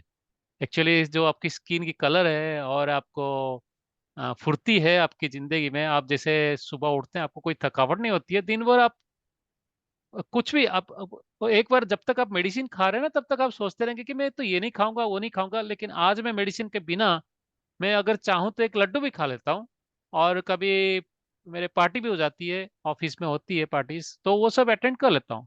जब मेरे को पता है कि कैसे डील करना है, एक बार पार्टी कर लिया उसके बाद फास्टिंग कर ली। तो ऐसे ही मतलब आपको बस थोड़ा मन आपको स्ट्रांग करना है। और ज्यादा बड़ा चेंज नहीं करना, जो कर रहे हो करेंगे। बस थोड़ा थोड़ा थोड़ा थोड़ा बस उसको ढंग से करना है। जैसे खाना आप दिन भर चटर पटर खाते रहते हैं वो सब बंद करना है। बस जब सही परिमाण में सही खाना और सही टाइम पे खाना है। और बस इतना ही तो है। और उसके बाद बहुत चीजें हैं जो कि जैसे आप नौकरी पेशे वाले हो आपको टाइम नहीं है। तो जैसे खाने का क्या, एक फैमिली दूसरा चीज खाना खाता है, आप सोच रहे हो कि आपके लिए आप कुछ अलग से बनाएं। तो उसके भी तरीके हमने ढूंढे हैं। और मैं तो कर रहा हूँ खुद। क्योंकि मेरा तो खाना थोड़ा सादी रहती है, तो कैसे खाऊं कैसे बनाऊं अपने को कैसे मैनेज करूं वो सब हो जाता है। अब बस मन स्ट्रांग होनी चाहिए और कर दिया सब कुछ हो जाता है। और अच्छा से चल रहा। अभी मैं राइस चावल में बचपन से चावल खाता था, मैं चावल नहीं ढूंढता। क्योंकि मेरे को पता है चावल खाने से मेरे हानिकारक है। और वो मन जो है ना वो छूट गई और चावल के प्रति वो है ही नहीं अब। चावल या चपाती के प्रति कुछ नहीं है मेरा मन, अभी नहीं लगता। और नॉनवेज भी छोड़ दिया, अभी बहुत कम खाता हूँ। लेकिन वही है, आपको थोड़ा थोड़ा चेंज करना है, ज्यादा चेंज नहीं करना। लेकिन आप बहुत इंप्रूवमेंट देखेंगे। और अपने आप वही है जो कि आप सिर्फ अपने लिए नहीं कर रहे हो, आप फैमिली के लिए भी कर रहे हो। आप जब करोगे आपको देख के पूरा फैमिली आपके आपके साथ हो जाएगी और फैमिली भी वो करती रहेगी। और आप देखो ना कौन सी आदत आप ले रहे हो, खाना ठीक से खाना है और आदतें सारे, जैसे आपको प्राणायाम करना है, थोड़ा योगा करना है, थोड़ा एक्सरसाइज व्यायाम करना है। तो ये सब तो अच्छी आदत है। तो ये फैमिली देखेगी तो फैमिली भी शायद थोड़ा थोड़ा करेगी, सीखेगी। तो डेफिनेटली मैं तो बोलूंगा इसमें आप बस शुरू करिए और जुड़ जाइए। और ये जो ग्रुप है हमारा ये बहुत ही अच्छा एक तरह से मतलब पूरा फीलिंग है। कैसा, हर सैटरडे को हमारी होती है एक एजुकेशन का सेशन होता है जहाँ पे अलका मैडम है जो कि मतलब बहुत ही अच्छा सिखाते हैं हमें कि नॉलेज मतलब हेल्थ के लिए क्या अच्छा क्या बुरा है उसके बारे में बताते हैं। और बहुत ही अच्छी चीज़ है वो। एक्चुअली आपको नहीं तो ऐसे यूट्यूब वगैरह में पढ़ते हैं आप, लेकिन आप उसको काम में कभी नहीं लाएंगे जब तक आपको सामने दिखता है चीजें। और आप छोटा छोटा करके उसके स्टेप लेंगे ना तो आपको फर्क पड़ेगा, आपको दिखेगा। तो वो चीज है। आप ये सब वो आपको ज्ञान भी देते हैं और उसके बाद फिर हम योगा करते हैं, फिर साथ में करते हैं। और एक चीज है कि आप अकेले करते हो योगा और साथ में मिलके करिए, दोनों में फर्क है। तो एनर्जी लेवल मतलब जो ग्रुप की एनर्जी होती है वो ज्यादा होती है। और थोड़ा धार्मिक बनना है, थोड़ा भगवान के प्रति थोड़ा आस्था रखना है, अपने आप को विश्वास करना है, और भगवान के शरण में थोड़ा अपने आप को, वो क्या बोलते हैं उसको डिवोशन। उनको, हाँ, तो वो सारा चीज मैं करता हूँ। और उससे आप देखेंगे, देखिए, एक दिन आप गुस्सा करेंगे रात को, सुबह देखेंगे आपका डायबिटीज लेवल हाई हो गया। वो क्यों करना है? वो नहीं करना है, तो उसके लिए क्या करेंगे आप? मानसिक लेवल में भी थोड़ा चेंज करना है, बदलाव लाना है। तो वही सब चीजें हैं। मैं बोलूंगा कि ओवरऑल आपको सारे चीज करना है, ऐसा नहीं कि सिर्फ बहुत खाने से हो सुंदर, जाएगा या आपके सिर्फ दोनों की वैसे अचीवमेंट कुछ। बहुत सुंदर है, प्रदीप जी आपकी और विजय अग्रवाल जी। चलो अब थोड़ा विजय आ वालिया जी से भी सुन लें, थैंक यू, थैंक यू। क्योंकि समय की सीमा है इनके थैंक यू प्रदीप ये जी, सेशन में। बहुत बहुत हाँ धन्यवाद आपका। हाँ, नहीं, इससे बिग अचीवमेंट अग्रवाल जी की, प्रदीप धामिया जी, विजय अग्रवाल जी को तो हम अपना रोल मॉडल मानते हैं।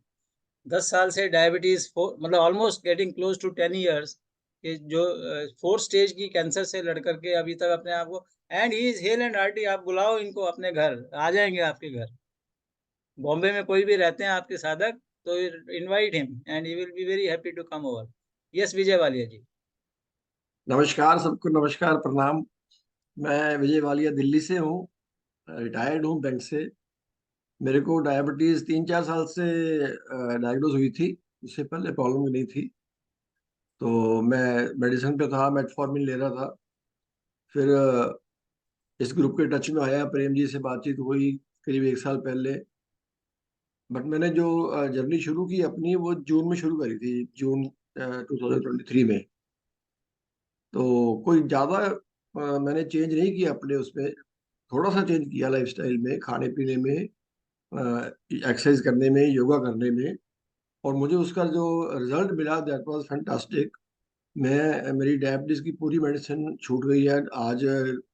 It's 5 months today. I am not taken any medicine for diabetes. और मेरी रीडिंग बिल्कुल ठीक आ रही है, विद इन रेंज आ रही है। और मैं खाने पीने में भी बहुत ज़्यादा कंट्रोल नहीं करता, खा भी लेता हूँ थोड़ा बहुत उल्टा सीधा मीठा वगैरह। बट उसके बाद अपना एक्सरसाइज या फास्टिंग जो है करके थोड़ा सा कंट्रोल कर लेता हूँ। और मैंने एक दो मेन चीज करी है चेंज अपने आप में। I use to take 3 diets a day earlier, now I am taking 2 diets. एक ब्रेकफास्ट लेता हूँ, थोड़ा लेट करता हूँ, देन डिनर 6-7 बजे कर लेता हूँ बस। बीच में हल्के से फ्रूट ले लिया जाए, सब्जी दे दी, दैट्स ऑल। और मैं ज़्यादा वो चेंज नहीं किया खाने पीने में। नॉर्मल खाना खाता हूँ, कोई ऐसी वो कम भी नहीं किया मैंने खाना। मेरी एनर्जी लेवल पहले से बेटर है, मेडिसिन बंद हो गई है।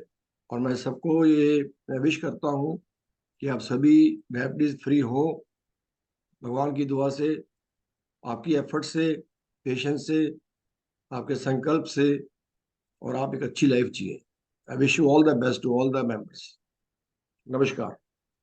नमस्कार विजय वालिया जी, धन्यवाद। तो तीनों साधकों का मैं विशेष धन्यवाद करता हूँ कि बिल्कुल एक छोटे नोटिस पे आज सुबह मॉर्निंग में मेरे मन में विचार आया कि मैंने कहा इन साधकों को इनवाइट करूँ कि अपना शेयर कर पाएँ। तो बहुत शुक्रगुजार हूँ कि तीन लोग जो है उसमें से, हमारे ग्रुप में से ज्वाइन कर पाए और आपके साथ शेयर कर पाए। तो आपके कोई प्रश्न हो, कुछ भी हो, बैक टू दीप जी। जी thank you sir, thank you. ऐसे लगते हैं आपके। जिनके क्वेश्चन है वो लोग आप जी। जी, ऐसा करते हैं कि अभी बहुत अच्छा जो हमारे जो साधक जो इन्होंने डॉक्टर प्रेम प्रकाश जी ने जोड़े थे, उन्होंने अपनी अपनी बात कही है। तो क्योंकि इसमें मोटिवेशन फॉर चेंज तो बहुत बड़ा ये डिस्कस किया। हाउ टू चेंज में जैसे अभी जो विजय वालिया जी ने कहा कि मैंने दोपहर का भोजन छोड़ दिया, that is the most important factor for him. तो क्या ये साधक हमको, अगर हम इनसे पूछें कि क्या 3 फैक्टर हैं जिसने आपके ऊपर असर किया, बहुत सारी चीजें की होंगी, लेकिन इनको क्या लगा कि क्या ऐसी 3 चीजें की इन्होंने जिससे कि इनके जीवन में ये परिवर्तन आया, अगर ये बताएंगे तो it would be useful for others. आप तीनों को अनम्यूट कर दीजिए सर, तीनों को अपने आप को अनम्यूट कर सकते हैं, तो करके कोई अगर भी। ये बताए तो, है ना। जी विजय अग्रवाल जी आप बोलिए। जी जी, मेरी 3 चीजें जो मैंने की, एक जो डिनर है 7-7:30 पे मैं कर लेता हूँ। दूसरी ठीक है। मेजर चीज जो मैंने की, मैं मिलेट्स और ओट ब्रांड प्राइमरीली खाता हूँ।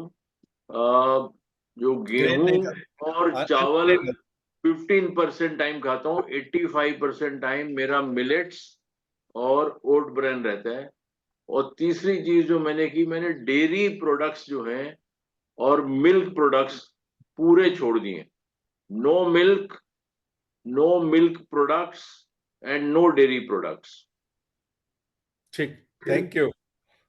वालिया जी आप बताएं।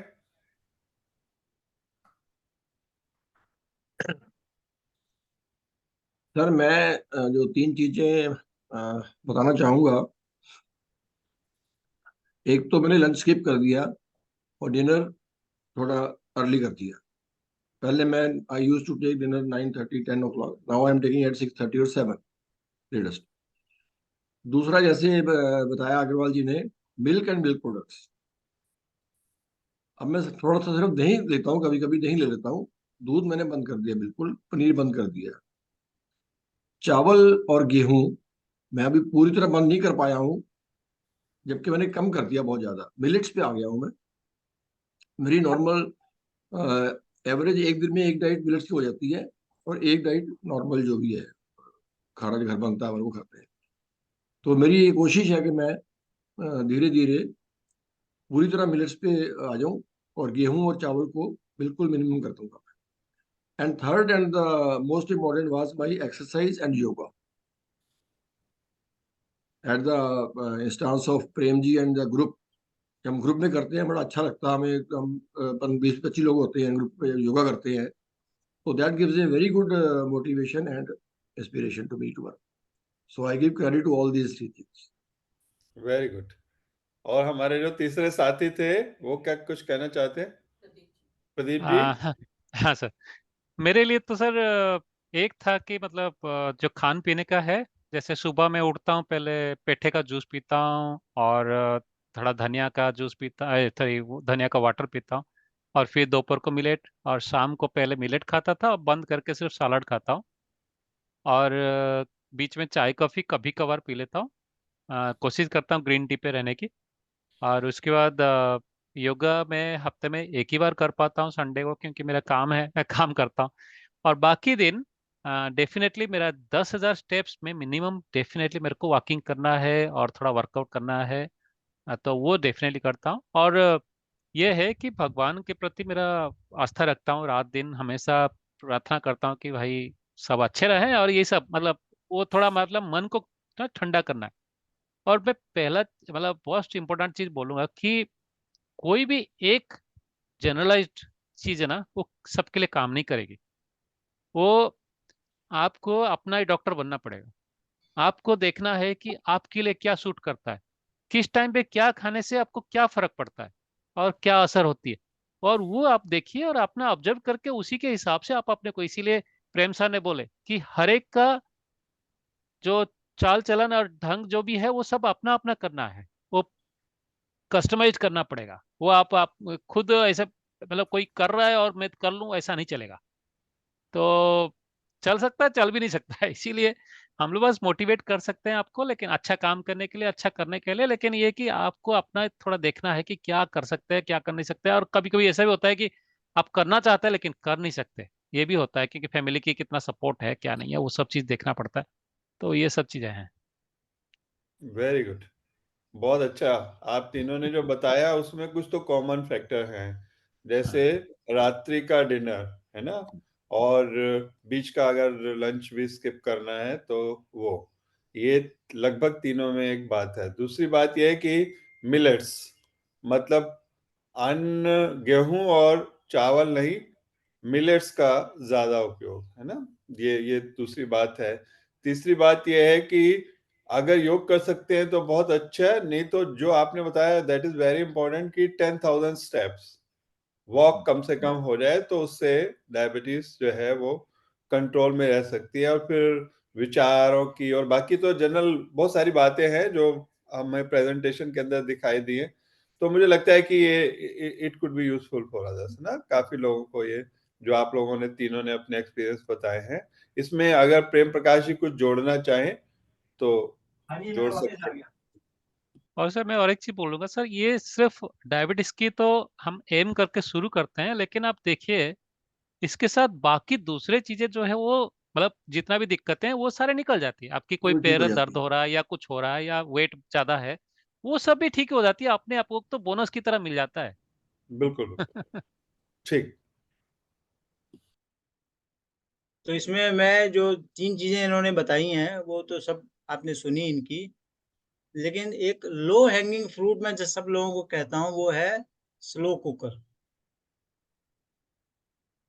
शायद तीनों ने मेंशन नहीं किया स्लो कुकर के बारे में, लेकिन तीनों के पास स्लो कुकर है, क्योंकि वो तो लो हैंगिंग फ्रूट है। 2000 रुपये खर्च करो, आपके घर में स्लो कुकर आ गया, और आप सब लोग 2000 रुपये अफोर्ड कर सकते हो। तो उससे जो आपके न्यूट्रिशन है, ये क्योंकि स्लो फिर कुकर के बारे में थोड़ा सा बताएं प्रेम प्रकाश जी, लोगों की रुचि है जानने में।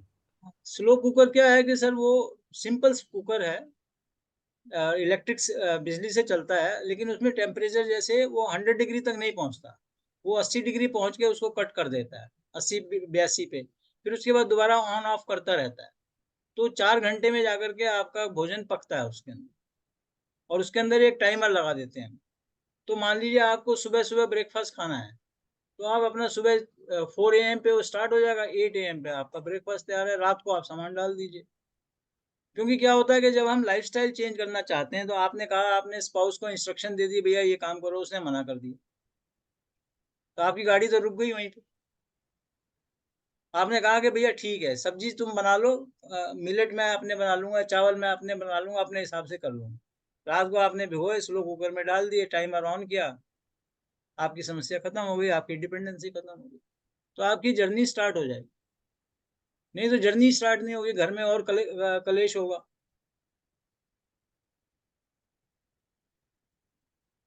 तो इस तरह से कुछ अप्लायंसेस भी करते हैं। और सबसे इम्पोर्टेंट चीज है मॉनिटरिंग।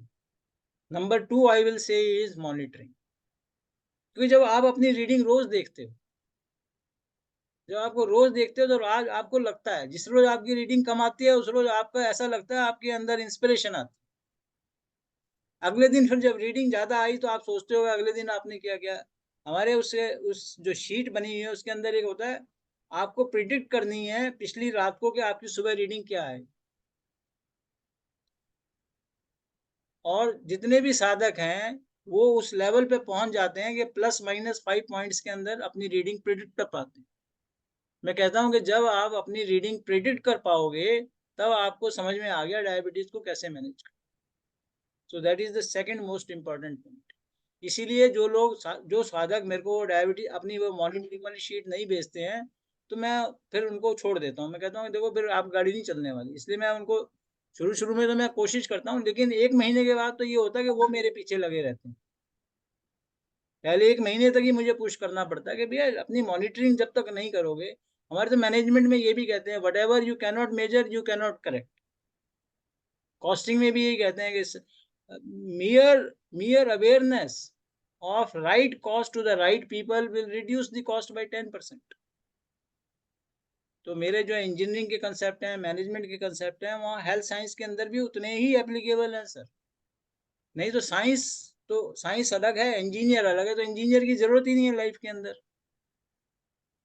क्योंकि साइंस को एक प्रोडक्ट में कन्वर्ट करना, एक मैनेजेबल चीज में कन्वर्ट करना इज इंजीनियर्स जॉब। तो अलका जी साइंस कराती हैं, मैं इंजीनियरिंग कराता हूँ उस पॉइंट ऑफ व्यू से। बहुत अच्छा, दोनों का कॉम्बिनेशन बहुत अच्छा है। डॉक्टर साहब, मैं इसको अगर कंक्लूड करना हो तो ये चाहेंगे कि आपकी कक्षाएं कब से कब होती हैं और कैसे उससे जुड़ा जा सकता है, अगर आप बता दें तो इसके साथ ही हम फिर शांति पाठ करें उसके हाँ बाद। सर, इसका बड़ा जो अगर कोई आपको, एक तो है जनरल हमारा वेलनेस का प्रोग्राम होता है, वो तो हर जैसे प्रदीप जी ने बताया हर शनिवार को इंडिया के 8 बजे से 2.5 घंटे की सेशन होता है 8 AM पे। वो दीप जी के पास मेरा मैं नंबर है। हमेशा जुड़ा रहता हूँ उसमें से। हाँ। अच्छा, दूसरा है एक डायबिटीज एक्शन ग्रुप का अलग व्हाट्सएप ग्रुप है। तो जो भी आप में से जो भी साधक हैं अपनी डायबिटीज रिवर्स करने की करते हैं, तो आप मुझे एक बस मेरा नंबर ले लीजिएगा दीप जी से। मेरा नंबर सिंगापुर का नंबर मैं चाहो तो चैट में भी डाल दूंगा। बस मुझे एक व्हाट्सएप मैसेज कर दीजिएगा उसके बाद, और अपना संकल्प कि आप ये मुझे बताइए कि आप अपनी डायबिटीज क्यों रिवर्स करना चाहते हैं। केवल ये एक लाइन में ये लिख दीजिएगा और मुझे आप मैसेज कर दीजिए। उसके बाद I will try to inspire you, motivate you, add you to the right group and make it happen for you. लेकिन आपको ये लेना है कि मुझे रिवर्स करनी है, उसका संकल्प लेना है। जैसे होता है ना, हमारे लोटे में पानी डाल करके पंडित जी के सामने वो जो संकल्प लेते हैं ना, वैसे संकल्प ले लीजिएगा बस। उसके बाद फिर मेरे ऊपर छोड़ दीजिएगा, जो भी होगा। कभी आपको साम दंड भेद जो भी मुझे लगेगा आपके साथ करना है मुझे, वो करूँगा मैं। और इसके कोई हम वो पैसे नहीं लेते हैं, कुछ नहीं करते हैं। उसके बाद आप, मेरी समस्या है, आप थोड़ा बहुत कोऑपरेट कीजिएगा। अगर कोऑपरेट नहीं करेंगे मतलब आप, क्योंकि फ़ायदा तो आपका होने वाला है, मेरा तो नहीं है। और आपके ठीक जितने भी मित्र हैं, इनसे 40 लोग हैं, कहीं न कहीं आपके शहर के आस-पास भी कोई ना कोई होगा। आप उनके साथ मैं जोड़ दूँगा उनके साथ, तो आप उनके थोड़ा-सा बडी वाला सिस्टम भी हो जाएगा आपके साथ, तो अच्छा लगेगा आपको, थोड़ा आसान हो जाएगा आपकी जर्नी। हाँ, आप ओम जी बहुत ओम। आपको यदि संकल्प लेना चारों के फोन नंबर मिल जाए तो, यदि चारों के फोन नंबर मिल जाए तो बड़ी कृपा होगी। हाँ सर, ये तो चारों बहुत हैप्पी होंगे फ़ोन देने के लिए। इसमें मुझे तो कोई चैट बॉक्स में अपने नंबर डाल दें, चैट बॉक्स में will अपने। be, I think all three of them will be very happy and I am also very happy to share my number. तो चैट में नंबर ले ओम लीजिए। ओम ओम अनिल दी जी। ओम जी। आप आवाज कम करें। ओम दीदी, आपका स्वागत है। और आज हमारी शुगर पे क्लास चल रही थी, तो आप पे आए, आप बहुत अच्छा लगा। आप भी कुछ आशीष वचन दें। आप कुछ बोले हम ग्रुप के लिए नमस्ते। प्लीज। ज्यादा नहीं बोलूंगी, समय भी बहुत ज्यादा हो चुका है। पता नहीं आज मेरे मन में प्रेरणा हुई कि सरोज जी की कक्षा में कब से मैं गई नहीं, और नया साल भी है। एक्चुअली मैं नया साल विश करने के लिए आई थी, और थोड़ा सा मेरा काम तो वो आपका है, पर मेरा स्वार्थ था। सहयोग शिक्षक की ट्रेनिंग 3 से 5 दोपहर को शुरू हो चुकी है, तो मैं चाह रही थी कि आप मेरे को कम से कम 2 से 5 साधक दे। तो ये इन दोनों चीजों के लिए मैं आज आई थी, और मुझे बहुत अच्छा लगा डॉक्टर साहब को मिलके, डॉक्टर प्रेम प्रकाश जी को मिलके। जो ये काम कर रहे हैं सच्ची समाज की सेवा है। और आप दोनों का तो कहना ही क्या, जुगल जोड़ी, अनिल जी और सरोज जी, और साथ में पंत जी, दीपशिखा जी, जगत नारायण जी, पूरी टीम। बहुत अच्छी कक्षा हमारी द्वारका जिले की, खासकर मेरे पास जो 5 जिले हैं उनमें द्वारका जिले की ये बेस्ट क्लास है। तो आप सबको मैं शुभकामनाएं देती हूँ न्यू ईयर पे। पतंजलि राज्य कार्यकारिणी शांता तनेजा मेरा अपेक्षा के नाम से आया हुआ है, एक्चुअली इसमें डॉटर इन लॉ के उसमें जुड़ी हूँ मैं शांता तनेजा। और प्रेम जी से मैं रिक्वेस्ट करूंगी आपकी तरफ से कि अगला सेशन भी इनका रख लें, क्योंकि क्वेश्चन तो हो ही नहीं पाए। मैंने ही 3 क्वेश्चन लिखे हुए थे, तो मेरे जो क्वेश्चन होते हैं वो समझ लो पूछती मैं हूं, तो हो सकता है 2 4 5 10 के वो क्वेश्चन कंप्लीट हो जाते हैं। तो जैसा बाकी आप ठीक समझे, तो मैं चाहूंगी अगला सेशन भी इन्हीं का रख लें। क्वेश्चन भी हो जाएंगे, और जो संकल्प लेना चाहते हैं वो और अच्छे से संकल्प ले लेंगे। डायबिटीज मुक्त भारत हो जाए, तो इससे कहना ही क्या। तो आप सबकी बहुत बहुत शुभकामनाएं। और अगर समय हो तो एक छोटा सा प्रश्न मैं लेना चाहूंगी कि मिल्क प्रोडक्ट के मना किया है, पनीर और दही तो अच्छा माना जाता है, तो वो क्यों छोड़ना चाहिए। और दूसरा छोटा सा प्रश्न कि मधुमेह में मोस्टली वेट बढ़ता है और वेट कम होते मैंने देखा है। हमारे परिवार में मेरे सातों बहन भाइयों को शुगर थी, डिटेल में बाद में बताऊंगी, पर उनके सबके वेट बहुत पतले हो गए वो। तो बस ये जितना आप आंसर देना चाहें, नहीं तो प्रोडक्ट का तो जरूर दे दें। धन्यवाद जी। मैं इसमें बारे में कहूँगा कि 90% लोगों का वेट बढ़ता है, 10% लोगों का वेट कम होता है। क्योंकि हमारे पास तो बहुत डाटा है मधुमेह के लोगों का, तो काफ़ी डाटा है, तो इसलिए काफ़ी कॉन्फिडेंटली मैं कह सकता हूँ ये बात। नंबर 1। नंबर 2, जो दूध जो है और दूध से बने हुए प्रोडक्ट, इसके बारे में अगर ठीक से बताना है तो इसके लिए कम से कम 1 घंटे का समय चाहिए। नेक्स्ट क्योंकि सेशन हमारी जो और तो इसके लिए कम से कम 1 घंटे का समय चाहिए। तो और इसमें आयुर्वेदा का एंगल क्या है, पूरा साइंटिफिकली अगर आपको समझना है, क्योंकि जब तक आप समझेंगे नहीं क्योंकि मैं भी दूध पीता था पहले, मैं भी पनीर बहुत खाते थे, हम भी खाते थे। तो इसलिए एक साइंटिफिक अंडरस्टैंडिंग अगर आपको लेनी है तो एक दूध के ऊपर एक सेशन अलग कीजिए। मेरा तो कहना ये होगा, चाहे आप मुझे बुलाइए या अलका जी भी बहुत अच्छा सेशन करती हैं दूध के ऊपर, तो और दूध से बने हुए प्रोडक्ट, उनका तो पैशन और भी मेरे से भी ज़्यादा है, क्योंकि उन्होंने तो दूध छोड़ा करीब 15 साल पहले, मैंने तो दूध और दूध से बने हुए प्रोडक्ट छोड़े करीब 6-7 साल पहले ही। तो आप चाहें तो आप अलका जी को भी बुला सकते हैं, और हो सकता है आप शायद ज़्यादा बेटर कनेक्ट करेंगे, क्योंकि वो तो फिर साइंटिफिकली ज़्यादा समझाती हैं।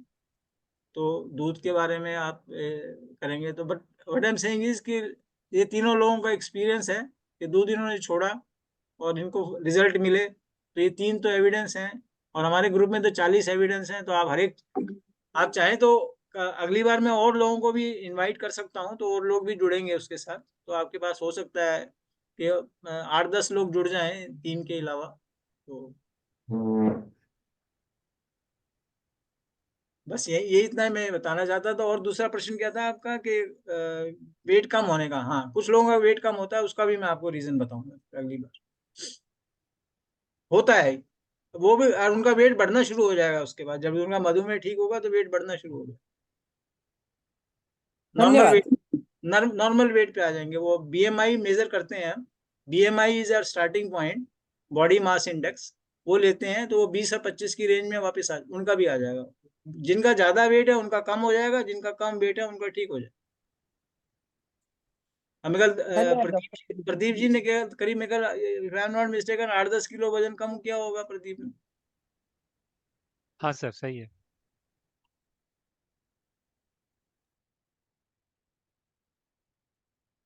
मेरे ख्याल से अब शायद समय का अभाव है, तो उसमें जी अभी 7:52 हो गए हैं, तो इसलिए मेरे ख्याल से अब इसको शांति पाठ के साथ समाप्त करें, आगे फिर देखते हैं।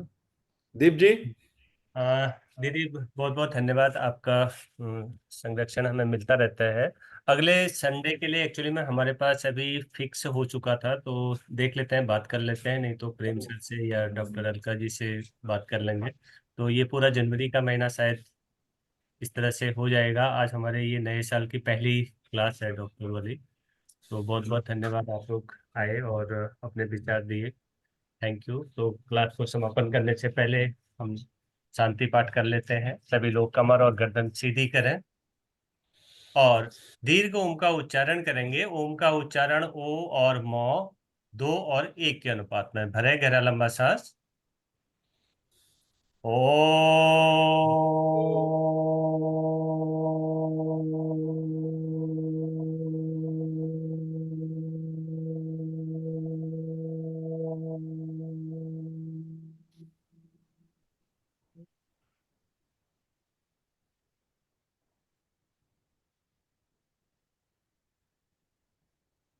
ओम द्यौ शांति अंतरिक्षेगम शांति पृथ्वी शांतिरापः शांतिरौषधयः